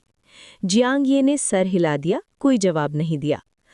फर्स्ट ब्रेक के स्टैंडर्ड से अभी भी 1000 किलोग्राम्स कम, 2500 किलोग्राम्स। वो मन ही मन कैलकुलेट करने लगा। गैप देखने में बड़ा था, लेकिन हर स्टार स्काई रिफाइनमेंट कम से कम 200 किलोग्राम्स की इंक्रीज देता था। अगर अगले 3 रिफाइनमेंट्स कंप्लीट हो गए तो अभी भी चांस था। वक्त तेज रफ्तार से आगे बढ़ा। जल्दी ही रिंग पर स्पारिंग सेशन शुरू होने वाला था। काओ फंग स्टेज पर खड़े थे। फर्स्ट ब्रेक के थ्रेशहोल्ड पर एक ओपोनेंट के साथ स्पारिंग के लिए तैयार थे। ये भी कॉलेज एंट्रेंस एग्जाम का हाईएस्ट स्टैंडर्ड था। अगर कोई स्टूडेंट फर्स्ट ब्रेक के ओपोनेंट को हरा देता तो स्पारिंग सेक्शन में फुल मार्क्स मिलते। लेकिन सच ये था कि चाहे कोई स्टूडेंट खुद फर्स्ट ब्रेक तक पहुंच गया हो, ऐसे ओपोनेंट को हरा पाना भी बहुत मुश्किल था। प्रॉक्टर सिर्फ फर्स्ट ब्रेक के थ्रेशहोल्ड पर ही क्यों न हो, उसके फंडामेंटल्स और martial arts techniques maximum standard के होते हैं। ऐसे ओपोनेंट को सिर्फ एक सेकंड ब्रेक मार्शल आर्टिस्ट ही हरा सकता है। ये बात जियांग ये को भी पता थी, लेकिन जो आगे हुआ वो उसके लिए भी बिल्कुल अनएक्सपेक्टेड था। जैसे ही जियांग ये स्टेज पर चढ़ा, बूम! वो सीधा आगे बढ़ा। उसका आर्म लोहे की रॉड की तरह मुड़ गया। राइट फिस्ट पेस्टल की तरह नीचे गिरा। पंच निकलते ही जियांग ये को कुछ गलत सा महसूस हुआ। वू! पंच की हवा गरज उठी। ये पंच एक्सपेक्टेड से काफी ज्यादा पावरफुल था। Hitting a stone with an egg. अगर ओपोनेंट हायर रेल्म का हो तो 100% डैमेज बूस्ट का chance plus continuous bleeding effect. Boom! काओ फंग ने हाथ क्रॉस करके ब्लॉक लिया। अगला ही पल उसकी आंखों का एक्सप्रेशन बदल गया। ये बच्चा! टाइम माउंटेन जैसी भारी फोर्स ने उसे सीधा 4-5 कदम पीछे धकेल दिया। बड़ी मुश्किल से उसने वो टेरिफाइंग पावर डिसिपेट की। काओ फंग ने सर उठाकर जियांग ये को देखा। आंखों में डाउट था। डैम! इसी वक्त जियांग ये खुद भी इक्वली शॉक्ड था। उसने कभी सोचा भी नहीं था कि hitting a stone with an egg ऐसी सिचुएशन में ट्रिगर हो जाएगा। सबसे बड़ी बात, ये पैसिव इफेक्ट था, प्रोबेबिलिटी बेस्ड, उसके कंट्रोल के बिल्कुल बाहर। काओ फंग के दिमाग में भी डाउट घुस गया। ये सच में 1500 किलोग्राम्स था? नहीं, ये तो ऑलमोस्ट 3000 किलोग्राम्स जैसा लगा। उसे लगा शायद उसे हैल्यूसिनेशन हो रही है। 3000 किलोग्राम्स की पंच स्ट्रेंथ? इम्पॉसिबल। चाहे ड्रग्स ले लो फिर भी ये सोच से बाहर था। काओ फंग की आंखों में सीरियसनेस आ गई। इस बार उसने खुद इनिशिएटिव ली और जियांग ये पर अटैक कर दिया। लेकिन इस बार जियांग ए का 100% डैमेज हेवी स्ट्राइक ट्रिगर नहीं हुआ। क्या पहले वाली फीलिंग सिर्फ मेरी इमेजिनेशन थी? काओ फंग खुद पर ही डाउट करने लगा। 10 मिनट बाद जियांग ये को आखिरकार काओ फंग ने रिंग से बाहर फोर्स कर दिया। फूह! बस खत्म हो गया। पूरा स्पारिंग सेशन उसके लिए टेंशन से भरा हुआ था। आखिर उसकी एबिलिटीज बग लेवल की थीं। एक्सप्लेन करना ही इम्पॉसिबल था। वो थोड़ी ना बोल सकता था, सर ड्रग्स लिए थे। लगता है बहुत ज्यादा बफ्स होना भी हमेशा अच्छा नहीं होता। जियांग ये ने मन ही मन सोचा, थोड़ा सा डरा हुआ। आधे घंटे बाद काओ फंग ने पूरी क्लास को स्फेरिकल बिल्डिंग हॉल में ले जाया। वहां शुरू हुआ वर्चुअल स्टार स्काई असेसमेंट। क्योंकि सिर्फ एक ही क्लास थी, असेसमेंट का प्रोसेस काफ़ी फास्ट चल रहा था। वक्त बहता रहा। एक के बाद एक स्टूडेंट्स असेसमेंट से बाहर आते गए और आधे घंटे बाद ग्रेड के ज़्यादातर स्टूडेंट्स बाहर आ चुके थे। सिर्फ टॉप 10 ग्रेड टीम्स ही अभी भी अंदर थीं। जियांग ये की टीम भी अब असेसमेंट में थी। जियांग ये का इम्प्रूवमेंट काफ़ी ज़्यादा है। ये कल्टिवेट कैसे कर रहा है? इसका टैलेंट तो लो माना जाता था ना? सच में ये ओरिजिनल टैलेंट है। मुझे तो मेरे न्यू बॉर्न टैलेंट से भी बेटर लग रहा है। क्या इस बार ये ग्रेड के टॉप 10 में आ जाएगा? नहीं यार, इतना भी एग्जैजरेशन नहीं होगा। कॉलेज एंट्रेंस एग्जाम में अब सिर्फ 3 महीने बचे हैं। क्या इसके पास 25 स्कूल्स अलायंस में जाने का चांस है? इम्पॉसिबल। ओरिजिनल टैलेंट से 25 स्कूल्स अलायंस सालों से किसी ने नहीं देखा। हॉल के अंदर डिस्कशंस गर्म हो चुकी थीं। पहले सब सिर्फ जाओ किंगली, वांग जियांग जैसे टॉप रैंकर्स की बात करते थे, लेकिन आज जियांग ये की रैपिड ग्रोथ ने सबका ध्यान खींच लिया था।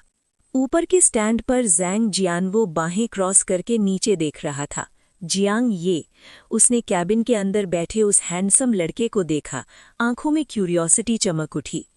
ओरिजिनल टैलेंट होते हुए ये यहाँ तक कैसे पहुँच गया? क्या सच में सिर्फ मिस चेन के कहने वाला मार्शल बोन अवेकनिंग ही रीजन है? जैंग जियानवो गहरी सोच में पड़ गया। उस दिन के टास्क के बाद ही उसे लगने लगा था कि लॉजिक के हिसाब से जियांग ये के लेवल पर इतनी टेरिफाइंग कॉम्बैट पावर पॉसिबल नहीं होनी चाहिए, और आज का टेस्ट उसी बात की तस्दीक कर रहा था। हाँ, जियांग ये काफ़ी आउटस्टैंडिंग था, लेकिन फिर भी जाओ किंगली, वांग जियांग जैसे लोगों से कंपेयर करें तो अभी भी एक नोटिसेबल गैप था। इसी बीच नीचे जियांग ये की टीम आखिरकार कैबिन से बाहर आ गई। बड़ी स्क्रीन पर ग्रेड रैंकिंग्स एक बार फिर से बदलने लगे। चैप्टर 68। बड़ी स्क्रीन पर 4 मार्शल आर्ट आइटम्स के टोटल स्कोर्स लगातार रिफ्रेश हो रहे थे। क्योंकि अभी कुछ लोगों का असेसमेंट कंप्लीट नहीं हुआ था, इसीलिए फाइनल रैंकिंग्स अनाउंस नहीं हुई थी। तभी एक नाम चुपचाप स्क्रीन पर उभर आया। Jiang Ye, total score 4 martial art items, 690 points. Buzz. पूरा हॉल एकदम से डेड साइलेंस में डूब गया। हैरानी और शक से भरी नजरें एक साथ जियांग ये की तरफ मुड़ गईं। 690 पॉइंट्स, सिर्फ 10 पॉइंट्स कम 25 स्कूल्स अलायंस के मिनिमम रिक्वायरमेंट 700 पॉइंट से। इसका मतलब अगर कॉलेज एंट्रेंस एग्जाम में कोई बड़ा एक्सीडेंट नहीं हुआ तो 25 स्कूल्स अलायंस लगभग पक्का था। ये बंदा हद से ज़्यादा आउटरेजियस है। ली चिचाओ ने डिसबिलीव के साथ जियांग ये को देखा। मैं रोज़ 2 इंजेक्शंस ले रहा हूँ, फिर भी इससे क्रॉस नहीं कर पाया। दूसरी तरफ लाल ड्रेस में खड़ी ज़ेंग शुएक्विंग भी बिल्कुल स्टंट थी। 520 से सीधा 690। उसने मन ही मन कैलकुलेशन की। सिर्फ 2 महीने में। इस बार उसका खुद का टोटल स्कोर सिर्फ 580 पॉइंट्स था। जियांग ये से पूरे 100 प्लस पॉइंट्स पीछे। कभी वो जियांग ये से आगे हुआ करती थी। ये तो सच में टेरिफाइंग है। हॉल के अंदर मौजूद 100 स्टूडेंट्स अंदर तक हिल चुके थे। अगर जियांग ये कोई न्यूबॉर्न टैलेंट होता तो शायद इतनी हैरानी नहीं होती, लेकिन वो क्लियरली लो टैलेंट बैकग्राउंड, गरीब फैमिली से था, और फिर भी ये रिजल्ट अनबिलीवेबल। इसी वक्त वर्चुअल कैबिन के अंदर जियांग ये ने धीरे से आंखें खोली। उनमें अब भी थोड़ी सी डर की झलक थी। 6th लेवल के शैडो रेस इतने ट्रबलसम निकलेंगे ये नहीं सोचा था। उसका चेहरा हल्का सा पीला पड़ गया था। इस वर्चुअल स्टारी स्काई असेसमेंट में वो 6th लेवल तक पहुंच गया था। इस लेवल में टोटल 50 शैडो रेस मेंबर्स थे। उनमें एक जुवेनाइल शैडो रेस बॉडी पूरे 3 मीटर का, बाकी सब इन्फेंट बॉडीज लगभग 2 मीटर के। वो जुवेनाइल शैडो रेस बॉडी बेहद खतरनाक था। सिर्फ एक हिट में उसने जियांग ये का लगभग आधा बॉडी फाड़ दिया। इसी वजह से जियांग ये 6th लेवल पर ही रुक गया। जुवेनाइल शैडो रेस का स्ट्रेंथ फर्स्ट ब्रेक के बराबर है, जियांग ये ने भारी मन से सोचा। मेरी करंट एबिलिटीज़ के साथ जब तक 100% हैवी हिट ट्रिगर ना हो, उसे फेस करना मुश्किल है। उसके दिमाग पर बोझ सा आ गया। शैडो डिजास्टर वाकई डरावना है। रियलिटी में भी शैडो डिजास्टर ज़्यादातर जुवेनाइल बॉडीज़ के साथ ही आता है। फर्स्ट ब्रेक से नीचे वालों के लिए ये एक अनस्टॉपेबल डिजास्टर होता है। वाओ! अचानक जियांग ये ने अपने आसपास जोरदार चीयरिंग सुनी। वो होश में आया और बड़ी स्क्रीन की तरफ देखा। 690 पॉइंट्स। स्कोर देखकर उसकी आंखें भी चमक उठीं। फिर उसने हल्का सा अफसोस किया। अगर hitting a stone with an egg कुछ और बार ट्रिगर हो जाता, शायद 700 क्रॉस कर लेता। इस असेसमेंट के बाद जियांग ये ने एक पैटर्न समझ लिया था।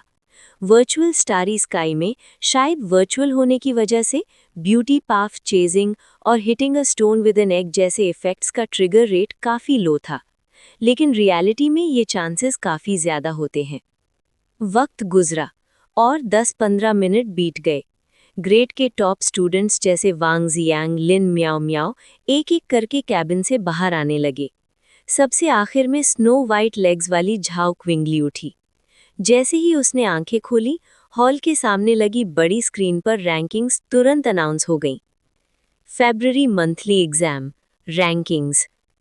First place Zhao Qingli 845 points, second place Wang Jiang 780 points, third place Lin Miao Miao, 10th place Jiang Ye 690 points.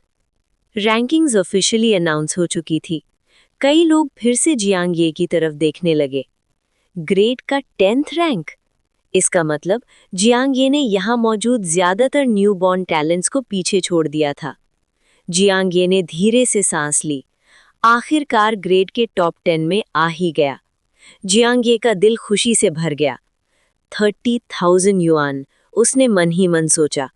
Special class के हर मंथली एग्जाम के साथ काफ़ी जेनरस स्कॉलरशिप्स मिलती हैं। ग्रेड के टॉप 20 को मिलते हैं 20,000 युआन और टॉप 10 को सीधा 30,000 युआन। जियांग ये, कॉन्ग्रेचुलेशंस। ली चिचाओ आगे आया। उसके चेहरे पर इमोशंस थोड़े कॉम्प्लेक्स थे। तो ग्रेड के टॉप 10 में आ गया है। जियांग ये मुस्कुरा दिया। तुम्हें भी मुबारक हो, उसने कहा। इस बार सीधा ग्रेड के 80 समथिंग रैंक तक पहुंच गए। ली चिचाओ ने हल्का सा सिर हिलाया, लेकिन कुछ बोला नहीं। ग्रेड 80, ये उसका गोल तो बिल्कुल नहीं था। क्या मुझे रोज 3 इंजेक्शंस ट्राई करने चाहिए? उसके दिमाग में स्ट्रगल चल रहा था। थियोरेटिकली पॉसिबल है, लेकिन प्रैक्टिकली ऑलमोस्ट इम्पॉसिबल। जियांग ये उसके एक्सप्रेशन से ही समझ गया कि वो क्या सोच रहा है। ड्रग डोजेज मत बढ़ाओ, जियांग ये ने एडवाइस दी। 3 साल से साथ पढ़ रहे थे, वो नहीं चाहता था कि सच में कुछ बुरा हो। लेकिन ली चिचाओ कॉन्फिडेंट टोन में बोला, चिंता मत करो, मेरे पास क्रिसैंथेमम लिवर प्रोटेक्शन टैबलेट्स और ओज़मैंथिल किडनी प्रोटेक्शन पिल्स हैं। जियांग ये बेचैन होकर सिर हिला पाया। जियांग ये, पीछे से एक ठंडी काम आवाज आई। जियांग ये ने मुड़कर देखा। एक लंबी टांगों वाली कोल्ड और प्राउड लड़की सीधी खड़ी थी। Class monitor? जियांग ये मुस्कुराते हुए आगे बढ़ा। फिर से फर्स्ट प्लेस, मुबारक हो।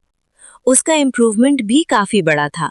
2 महीने पहले 810 पॉइंट्स और अब 845 पॉइंट्स।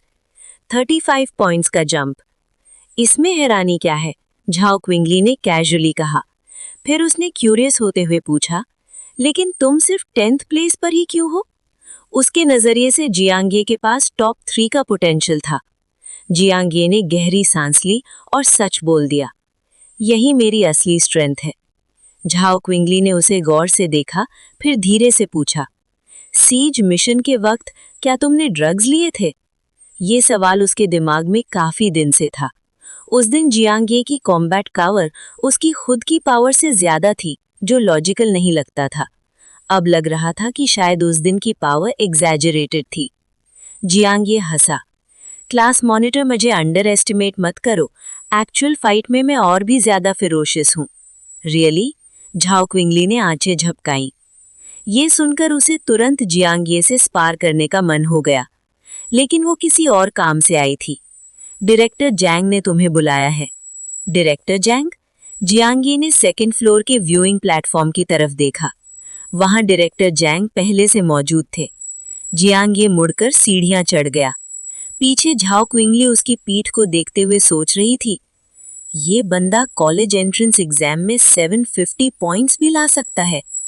इसके पास कोई ना कोई सीक्रेट जरूर है। उसके मन में जियांग ये के लिए एक नया लेबल जुड़ गया, good looking, extremely hard working और थोड़ा सा मिस्टीरियस। सेकेंड फ्लोर के व्यूइंग प्लेटफॉर्म पर जियांग ये रूम में एंटर हुआ और पीठ की तरफ खड़े फिगर को सल्यूट किया। डायरेक्टर? जैंग जैनवू मुड़कर मुस्कुराया। आ गए, बैठो। उसने पास के सोफे की तरफ इशारा किया। जियांग ये बैठ गया और सीधा पूछा, डायरेक्टर क्या बात है? जैंग जानवू ने मुस्कुराते हुए कहा। पहली बात तो इस बार ग्रेड के टॉप 10 में पहुंचने के लिए तुम्हें कॉन्ग्रेचुलेशंस। स्पेशल क्लास के रूल्स के मुताबिक टॉप 10 को 30,000 युआन मिलते हैं। जियांग ये ने सिर हिलाया। ये बात उसे पहले से पता थी। डायरेक्टर ने उसे सिर्फ इसीलिए नहीं बुलाया था, ये बात पक्की थी। जैंग जानवू ने बात आगे बढ़ाई। दूसरी बात, प्रेपरेटरी स्टार प्रोफेशन असेसमेंट का रजिस्ट्रेशन ऑफिशियली स्टार्ट हो चुका है। हम कल ही निकल रहे हैं। निकल रहे हैं? जियांगे थोड़ा कंफ्यूज हो गया। कहाँ? इस पूरे महीने उसने बस इसी असेसमेंट के लिए कल्टीवेशन की थी, लेकिन असेसमेंट का एग्जैक्ट कंटेंट वो अभी तक नहीं जानता था। आखिर ये फेडरेशन लेवल एग्जाम था और कॉन्फिडेंशियल होता है। तो सियान यांग सिटी, जैंग जानवू ने गंभीर आवाज में कहा। वहां फिर से शैडो डिजास्टर अपीयर हुआ है। नियर बाय सिटीज के स्टूडेंट्स का प्रेपरेटरी एग्जाम वहीं अरेंज किया गया है। जियांगे की सांस थोड़ी सी रुक गई। शैडो डिजास्टर फिर से सियानयांग सिटी में? उसे याद था 1 साल पहले ही सियानयांग सिटी में सेकेंड लेवल शैडो डिजास्टर हुआ था। इतनी फ्रीक्वेंटली क्यों? जियांगे का टोन थोड़ा हैवी हो गया। सियानयांग सिटी एन सिटी के काफी पास है। फ्रीक्वेंटली? जैंग जानवू ने सिर हिलाया। सालाना एक बार होना फ्रीक्वेंट नहीं होता। कुछ जगहों पर तो हर कुछ महीने में शैडो डिजास्टर होता है। तुम्हें ये रेयर लगता है सिर्फ इसीलिए क्योंकि एन सिटी में ये कम होता है। ये कहते हुए उसने जियांग ये को देखा। तुम्हें पता है शैडो डिजास्टर का ओरिजिन क्या है? 69 शैडो डिजास्टर स्टारी स्काई से जियांगे ने अंदाजा लगाया। बहुत पहले ब्लू स्टार और पूरे सोलर सिस्टम में कभी शैडो डिजास्टर नहीं हुआ करता था। ये सब तब शुरू हुआ जब कुछ हंड्रेड्स ऑफ इयर्स पहले ब्लू स्टार सिविलाइजेशन का कनेक्शन स्टारी स्काई से हुआ। उसके बाद ही दुनिया भर में शैडो डिजास्टर्स दिखने लगे। बिल्कुल सही, जैंग जियानवू ने सिर हिलाया। ज्यादा एक्यूरेटली बोलें तो शैडो रेज एक बहुत ही दूर की कॉस्मिक सिविलाइजेशन से आती है। Cosmic civilisation? जियांग ये एक पल के लिए हक्का बक्का रह गया। हाँ, जैंग जियानवू ने समझाया। स्टारी स्काई से कनेक्ट होने के बाद ह्यूमन एक्सप्लोरर्स के फुटप्रिंट्स पूरे सोलर सिस्टम में फैल गए। जल्द ही उन्होंने जुपिटर के एक मून पर एक एंशिएंट स्पेसशिप डिस्कवर की। उस स्पेसशिप पर जैंग जियानवू रुक कर बोला, गलती से एक स्विच एक्टिवेट हो गया। उस एक स्विच की वजह से सोलर सिस्टम के कोऑर्डिनेट्स यूनिवर्स में लीक हो गए। जियांग ये की सांस धीमी हो गई। ये सब उसके लिए बिल्कुल नया था। उन्होंने बाद में सिचुएशन को कंट्रोल करने की कोशिश की। जैंग जियानवू ने गहरी सांस ली, लेकिन तब तक बहुत देर हो चुकी थी। यूनिवर्स अंधेरा है, उसने धीरे से कहा। Shadow race civilization solar system से लगभग 1000 लाइट ईयर्स दूर है, लेकिन फिर भी ये ब्लू स्टार के सबसे पास वाली कॉस्मिक सिविलाइजेशन थी और इसी ने पहले इन्वेड किया। कोऑर्डिनेट्स लीक होने के कुछ ही समय बाद दुनिया भर में स्टारी स्काई कॉरिडोर्स अपीयर होने लगे। इन कॉरिडोर्स से बड़ी तादाद में शैडो रेस मेंबर्स निकले और इंसानों का मैसेकर शुरू हो गया। लेकिन ये कॉरिडोर्स आमतौर पर आधा महीना ही रहते हैं, उसके बाद ज़्यादातर अपने आप गायब हो जाते हैं। जियांग ये थोड़ा सा चौंक गया। आधा महीना? मतलब उस ड्यूरेशन में शैडो रेस मेंबर्स कंटिन्यूसली निकलते रहेंगे? उसने तुरंत सवाल किया। लेकिन जब shadow race civilization 1000 light years दूर है, तो ये कॉरिडोर्स बनते कैसे हैं? ये मुझे भी नहीं पता। जैंग जियानवू ने सिर हिलाया। कुछ एक्सपर्ट्स का कहना है कि शैडो रेस के पास कर्वेचर चैनल जैसी एबिलिटीज होती हैं। जैसे ही उन्हें सोलर सिस्टम के कोऑर्डिनेट्स मिलते हैं, वो डायरेक्टली शैडो रेस के वर्ल्ड और सोलर सिस्टम के बीच एक पैसेज बना सकते हैं। लेकिन अगर उनके पास वाकई ऐसी पावर होती, तो पूरा सोलर सिस्टम डिस्ट्रॉय करना उनके लिए बच्चों का खेल होता। इसलिए मुझे लगता है कॉरिडोर्स के पीछे कोई और वजह है। ये कहकर उसने जियांग ये को देखा। शॉर्ट में बोलें तो यही है शैडो डिजास्टर का ओरिजिन। जियांग ये ने धीरे से सिर हिलाया।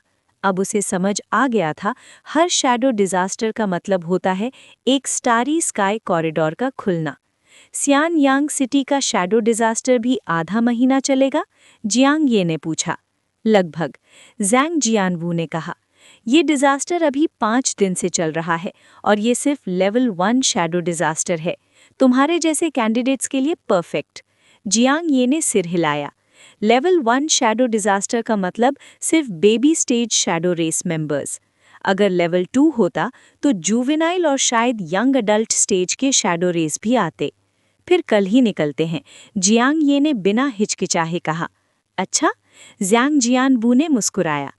याद रखना, प्रिपरेटरी स्टार प्रोफेशन के लिए अप्लाई करते वक्त 20,000 युआन जमा करने होंगे।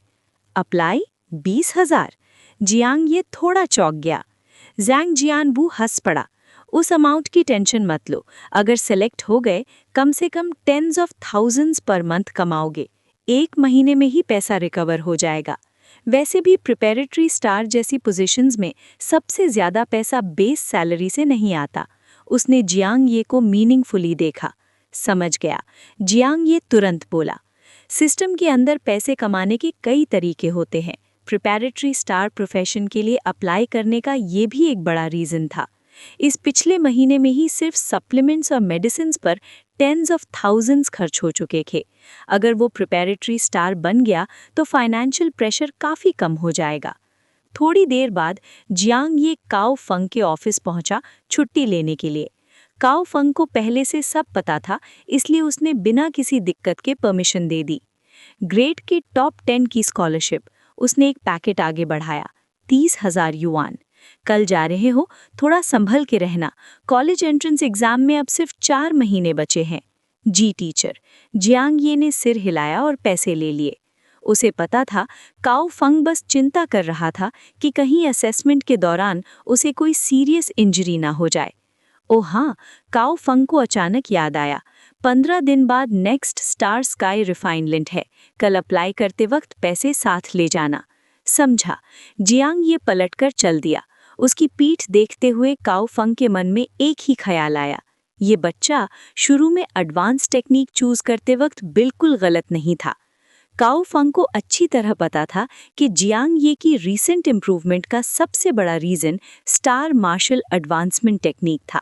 अगर शुरुआत में जियांग ये ने बॉडी रिफाइनिंग टेक्निक या फाउंडेशन एस्टैब्लिशमेंट टेक्निक चूज की होती तो इतने कम टाइम में उसकी ग्रोथ कभी इतनी तेज नहीं होती।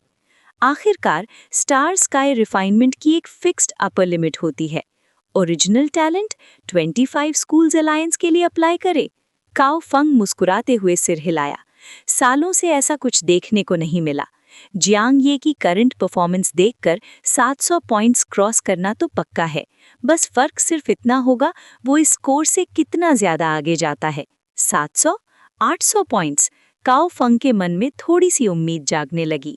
इसी वक्त एक और जगह पर ज़ैंग जियानवू ने कुछ देर सोचा, फिर अपना फोन निकाला और एक नंबर डायल किया। बज़। फोन से हवा में एक होलोग्राफिक प्रोजेक्शन उभर आया। ज़ैंग जियानवू के सामने एक औरत खड़ी थी, काली चेंगशोंग पहने हुए। फिगर काफी अल्योरिंग था। Director Zhang. चेंगशोंग वाली औरत मुस्कुराई। अचानक मुझे याद कैसे आई? Squad leader Tang. Zhang Jianwu हंसकर बोला, अभी भी सियान यांग सिटी के एग्जामिनेशन ब्यूरो में हो। मेरे पास एक प्रिपरेटरी स्टार प्रोफेशन के लिए रिकमेंडेशन है। चेंगशोंग वाली औरत टैंग हुआ चान उसकी यूनिवर्सिटी डेज की क्लासमेट थी। ओह, टैंग हुआ चान थोड़ी हैरान हुई। क्या वो वही यंग लड़का है जिस पर तुम्हारी नज़र पड़ी? ज़ैंग जियानवू पिछले 10 सालों से असेरन नंबर 3 हाई स्कूल का डायरेक्टर था। ये पहली बार था जब उसने टैंग हुआ चान को कॉल किया था।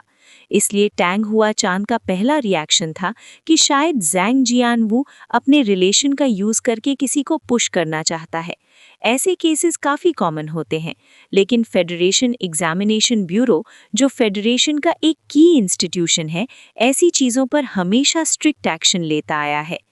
ज़ैंग जियानवू हंस पड़ा। स्क्वाड लीडर, टेंशन मत लो, मैं कोई कनेक्शंस यूज़ नहीं कर रहा हूँ। मेरे पास रिकमेंडेशन का एक कोटा था जो मैं सालों से यूज़ नहीं कर पाया। इस बार सच में एक सूटेबल कैंडिडेट मिला है। रिकमेंडेशन कोटा वाकई काफ़ी प्रेशियस होता है। अगर रेकमेंड किया हुआ कैंडिडेट एग्जाम में अच्छा परफॉर्म ना करे तो फ्यूचर में शायद दोबारा कोटा ना मिले। इसी वजह से ज़ैंग जियानवू ने इतने सालों तक उसे यूज़ नहीं किया। समझ गई। टैंग हुआ चान का टोन थोड़ा रिलैक्स्ड हो गया। डायरेक्टर ज़ैंग, आगे बोलो। उसका नाम जियांग ये है। उसकी कॉम्बैट एबिलिटी काफ़ी स्ट्रॉन्ग है। उसने डिवाइन कंसीलमेंट ऑर्गेनाइजेशन के काफ़ी मेंबर्स को मार दिया है, फर्स्ट ब्रेक के बिल्कुल पास। और तब ज़ैंग जियानवू ने जोर देकर कहा, उसने सिर्फ एक ही स्टार स्काई रिफाइनमेंट किया था। टैंग हुआ चान की आंखों में हल्की सी चमक आ गई। प्रिपैरेटरी स्टार प्रोफेशन के लिए रियल कॉम्बैटेबिलिटी सबसे इम्पॉर्टेंट होती है। लेटेस्ट मंथली एग्जाम में उसका स्कोर क्या था? टैंग हुआ चान ने पूछा। 690 पॉइंट्स, ज़ैंग जियानवू ने जवाब दिया। 690? टैंग हुआ चान ने भौं चढ़ा ली। अगर वो सीनियर है और सिर्फ इतना स्कोर है तो ये थोड़ा कम नहीं? ज़ैंग जियानवू बेचैनी से सिर हिलाया।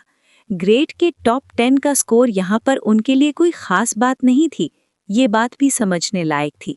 आखिरकार टैंग हुआ चान सियानयांग सिटी में थी, जहाँ सियानयांग हाई स्कूल में 690 स्कोर शायद टॉप 50 में भी ना आए।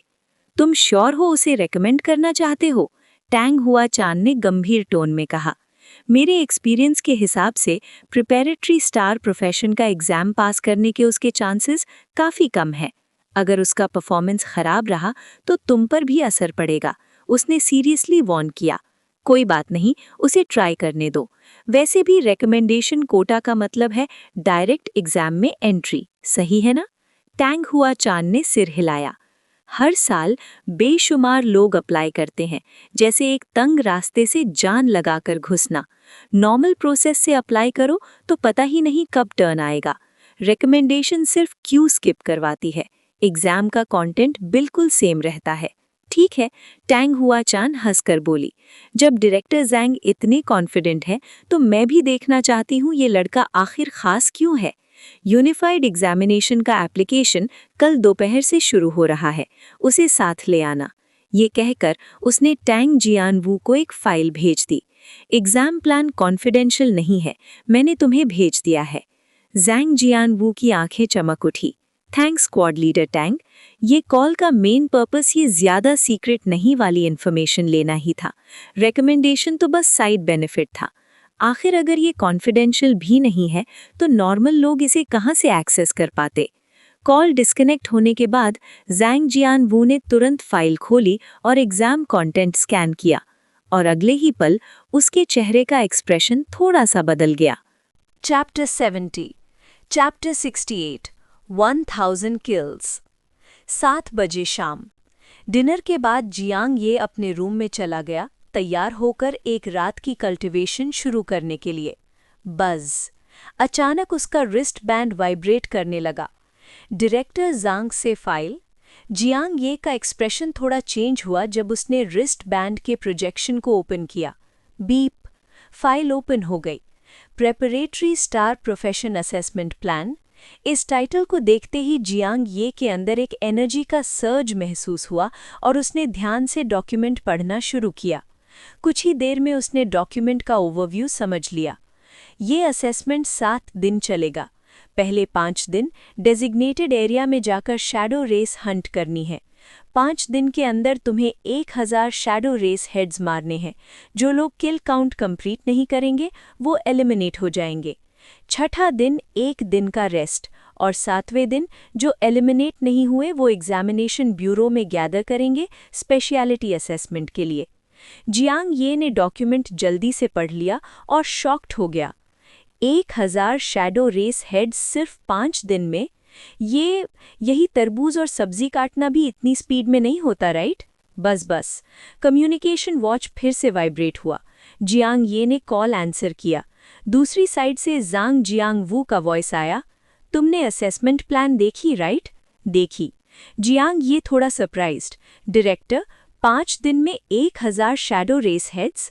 हाँ, मुझे भी थोड़ा सरप्राइज हुआ था। ज़ांग जियांगवू ने साई किया। Normally prep star profession assessment में इतनी लेवल का शैडो डिजास्टर सिर्फ 500 हेड्स का रिक्वायरमेंट रखता था। 500 हेड्स? जियांग ये ने अपना ब्राउ फरो किया। ये भी कोई छोटी क्वांटिटी नहीं है, लेकिन 1000 हेड्स के कंपैरिजन में 500 काफ़ी ईजी लगता है। ये इतना स्ट्रिक्ट क्यों है इस बार? जियांग ये ने पूछा। ज़ांग जियांगवू ने एक्सप्लेन किया कि इस साल से फेडरेशन ने प्रेपरेटरी स्टार प्रोफेशनल्स और स्टार प्रोफेशनल्स के बेनिफिट्स इंक्रीज कर दिए हैं, तो नेचुरली असेसमेंट स्टैंडर्ड्स भी काफ़ी रेज हो गए हैं। जियांग ये का एक्सप्रेशन चेंज हुआ, समझ गया कि ये बात रिवर्स में भी इंटरप्रेट हो सकती है। असेसमेंट स्टैंडर्ड्स इंक्रीज हुए, बेनिफिट्स भी इंक्रीज हुए। आखिर स्टार प्रोफेशनल्स काम रिस्की एरियाज में जाते हैं, तो फेडरेशन को ज़्यादा एलीट्स चाहिए, सिर्फ कोई भी नहीं। जियांग ये शायद तुम्हारे लिए बुरा नहीं है, ज़ांग जियांगवू ने हंसकर बोला। तुम हमेशा ईस्टर्न डोमेन के टॉप 10 प्रोविंसेस के यूनिवर्सिटीज़ में अप्लाई करना चाहते थे। नॉर्मली वहाँ यूनिवर्सिटीज़ मैक्सिमम 10 एक्स्ट्रा पॉइंट्स देती थीं, लेकिन अब शायद ये 20 पॉइंट्स या ज़्यादा हो सकता है। जियांग ये ने सर हिलाया। यूनिवर्सिटी एंट्रेंस एग्जाम में एक्स्ट्रा 10 पॉइंट्स का मतलब है टेंस ऑफ थाउजेंड्स ऑफ लोगों को सरपास करना। ऑफ कोर्स कंडीशन ये है कि असेसमेंट सक्सेसफुली पास हो, ज़ांग जियांगवू ने ऐड किया। 1000 शैडो रेसेस इन 5 डेज का टास्क थोड़ा चैलेंजिंग है। हाँ, थोड़ा चैलेंजिंग है, जियांग ये ने अग्री किया। ज़ांग जियांगवू ने कहा, डोंट बी डिस्करेज्ड, कल मैं तुम्हें कुछ दूंगा और तब तक तुम्हारी कॉम्बैट पावर में इनक्रेडिबल बूस्ट आ जाएगा। Incredible boost? जियांग ये थोड़ा बिविल्डर्ड। डायरेक्टर इतना ड्रामेटिक क्यों बोल रहा है? क्या आइटम है जो ऐसे डिस्क्रिप्शन के लायक है? कल ही देख लोगे। ज़ांग जियांगवू हंस पड़ा। क्या तुमने सारी स्टार एनर्जी रिफाइन कर ली है? कर ली है, जियांग ये में नोट किया। स्टार स्काई रिफाइनमेंट के दौरान उसने nearly 10,000 strands of star energy completely refine किए थे। लेकिन ज़ांग जियांगवू को ये नहीं पता था। उसे लगता था जियांग ये को एक नॉर्मल पर्सन की तरह हाफ अ मंथ या ज़्यादा लगेगा रिफाइन करने में, बस रिफाइन हो गया हो। ज़ांग जियांगवू ने कंटिन्यू किया, जब मैं तुम्हें वो आइटम दूंगा, तुम्हारे पास अपने आप को डिफेंड करने का एक मेथड भी होगा। डिफेंड करने का मेथड? जियांग ये के दिमाग में एक वेग गैस आया, लेकिन कंफर्म नहीं था। ओ डायरेक्टर, स्पेशलिटी असेसमेंट एग्जैक्टली क्या होती है? असेसमेंट प्लान के हिसाब से 7th डे को जो एलिमिनेट नहीं हुआ, वो लोग एग्जामिनेशन ब्यूरो में गैदर करेंगे स्पेशलिटी असेसमेंट के लिए। Chapter 71, chapter 69, prep star profession की तैयारी। It's mostly related to the star profession, Zhang Jiangwu ने एक्सप्लेन किया। यूजुअली इसमें 2 या 3 असेसमेंट्स होती हैं। तुम्हें मोस्ट पार्टिसिपेंट्स को डिफीट करना होगा और टॉप 3 पोजीशंस में से एक सिक्योर करना होगा पास होने के लिए। जियांग ये ध्यान से सुन रहा था। For this prep star profession assessment, Xianyang high school के स्टूडेंट्स के अलावा Xianyang martial arts university के स्टूडेंट्स और नियर बाय स्मॉल सिटीज़ के हाई स्कूल स्टूडेंट्स भी पार्टिसिपेट करेंगे। यूनिवर्सिटी स्टूडेंट्स भी पार्टिसिपेट कर रहे हैं, जियांग ये ने सरप्राइज दिखाया। क्सियान यांग यूनिवर्सिटी एक मार्शल आर्ट्स यूनिवर्सिटी है, क्सियान यांग सिटी में लोकेटेड। ऑल्दो ये 25 स्कूल्स अलायंस का पार्ट नहीं, फिर भी 100 ऑर्डिनरी मार्शल आर्ट्स यूनिवर्सिटीज़ के बीच में मिडिल रैंक में आता है। ज़ांग जियांगवू ने चकल किया। प्रेप स्टार प्रोफेशन असेसमेंट के लिए अगर कोई सेकंड ब्रेक से नीचे है, वो पार्टिसिपेट कर सकता है। नेचुरली यूनिवर्सिटी स्टूडेंट्स भी कर सकते हैं, लेकिन वरी मत करो, at that time examination bureau सबको सेम लेवल पे सप्रेस करेगा। जियांग ये ने नोट किया। फेयरनेस और इम्पार्शियलिटी एग्जामिनेशन ब्यूरो की प्रायोरिटी है, इसलिए ये गारंटीड है। Thank you for the reminder director, Jiang Ye ने एक्सप्रेस किया। वो जानता था कि ये इन्फॉर्मेशन ज़्यादातर ज़ांग जियांगवू ने वेरियस सोर्सेज से गैदर की थी। इवन अगर ये कॉन्फिडेंशियल नहीं था, एवरेज इंसान के लिए इतना इन्फॉर्मेशन एक्सेस करना इम्पॉसिबल होता। इतना एडवांस इन्फो पाना उसे ऑलरेडी काफ़ी एज देता था बाकी स्टूडेंट्स के ऊपर। No need to thank me, Jiangwu ने साई किया। मेरे पास बस एक रिकमेंडेशन कोटा है, और अगर तुम ट्रूली प्रेप स्टार प्रोफेशनल बनते हो, ये मेरे लिए भी बेनिफिट होगा। जियांग ये, good luck. Yes, good luck, Jiang Ye ने फर्मली नॉड किया। कॉल डिस्कनेक्ट होने के बाद जियांग ये रूम के सेंटर में आया। उसने ब्रीफली अपनी गैदर्ड इन्फॉर्मेशन को सॉर्ट किया। 1000 शैडो रेसेस इन 5 डेज और फिर क्सियान यांग हाई स्कूल और क्सियान यांग यूनिवर्सिटी के स्टूडेंट्स के साथ compete करके टॉप 3 स्पॉट्स सिक्योर करना। जियांग ये ने डीप ब्रेथ लिया। ये है प्रेप स्टार प्रोफेशन असेसमेंट का real challenge. Truly difficult. No matter कौन से वर्ल्ड में हो, पाथ टू एस्टैब्लिशमेंट हमेशा चैलेंजेस से भरा होता है। लेकिन जियांग ये हमेशा मानता था, कुछ भी गुड स्काई से गिर के नहीं आता, सिर्फ आर्डुअस एफर्ट से ही बड़ी रिवॉर्ड्स मिलती हैं। कल्टिवेशन। जियांग ये ने फिस्ट स्टांस अज्यूम की और बिगैन किया 8 थंडर वॉइस फिस्ट की कल्टिवेशन। एक विस्प ऑफ ब्रेथ उसके बॉडी से ट्रैवल कर रहा था ब्रीदिंग के साथ। करंटली ये high level art technique great success के करीब था। ब्रेथ का 30 to 40% अब उसके मेरिडियंस में जा सकता था। इनिशियली सिर्फ 1% जा पाता था। मतलब control over breath 30 to 40 times improve हो गया। ये लीप फॉरवर्ड उसे आर्ट टेक्निक में और अडेप्ट बनाता है। बैंग। जियांग ये कंटिन्यू किया कल्टिवेशन। एवरी मूव स्टील और टेंडरनेस का ब्लेंड बन गया और उसका मास्टरी इम्प्रूव हुआ। 8 thunder voice fist minus success 80% to 81%। Unconsciously ये हाई लेवल आर्ट टेक्निक ने सब्सटैंशियल प्रोग्रेस अगेन दिखाया। 1 AM। जियांग ये फिर से second layer of the martial art celestial ladder में घुसा ग्रूलिंग ट्रेनिंग के लिए। पिछले पूरे मंथ उसने इल्यूजन रियल्म और ग्रूलिंग ट्रेनिंग में अपनी स्किल्स होन करने का ब्रेक नहीं लिया। Although martial will already strong था, मार्शल आर्ट्स का कोई लिमिट नहीं होता। मार्शल आर्ट्स विल का भी कोई अपर लिमिट नहीं होता। जियांग ये ने सुना था कि स्टारी स्काई में जो मार्शल आर्ट्स पावर हाउसेस हैं, उनका मार्शल आर्ट्स विल इतना पावरफुल होता है कि नेकेड आई से दिखता है। यही उसका अल्टीमेट गोल था। 7:30 AM। जियांग ये उठा और लिविंग रूम गया। ली एनपिंग और जियांग टिंग ऑलरेडी ब्रेकफास्ट ले रहे थे। Brother finally woke up. Jiang टिंग ने देखा और टेबल से दौड़ के रन करके ग्रीट किया। Little girl. जियांग ये ने स्माइल दिया, उसके बाल जेंटली रफल किए और उसे डाइनिंग टेबल तक ले गए। मॉम, डैड पिछले कुछ दिनों से घर क्यों नहीं आए? जियांग ये कंफ्यूज्ड। अलबत्ता जियांग दहाई शैडो हंटिंग ब्यूरो में लेट शिफ्ट वर्क करता था, लेकिन यूजुअली मॉर्निंग में ब्रेकफास्ट के लिए होम आता था। पर पिछले कुछ दिनों से जियांग ये ने अपने अडॉप्टिव फादर को नहीं देखा। ली आनपिंग ने स्माइल दिया। तुम्हारे डैड क्सियान यांग सिटी बिजनेस ट्रिप पे गए थे, क्या उन्होंने बताया नहीं? क्सियान यांग सिटी? जियांग ये का फेस सडनली फ्रीज हो गया।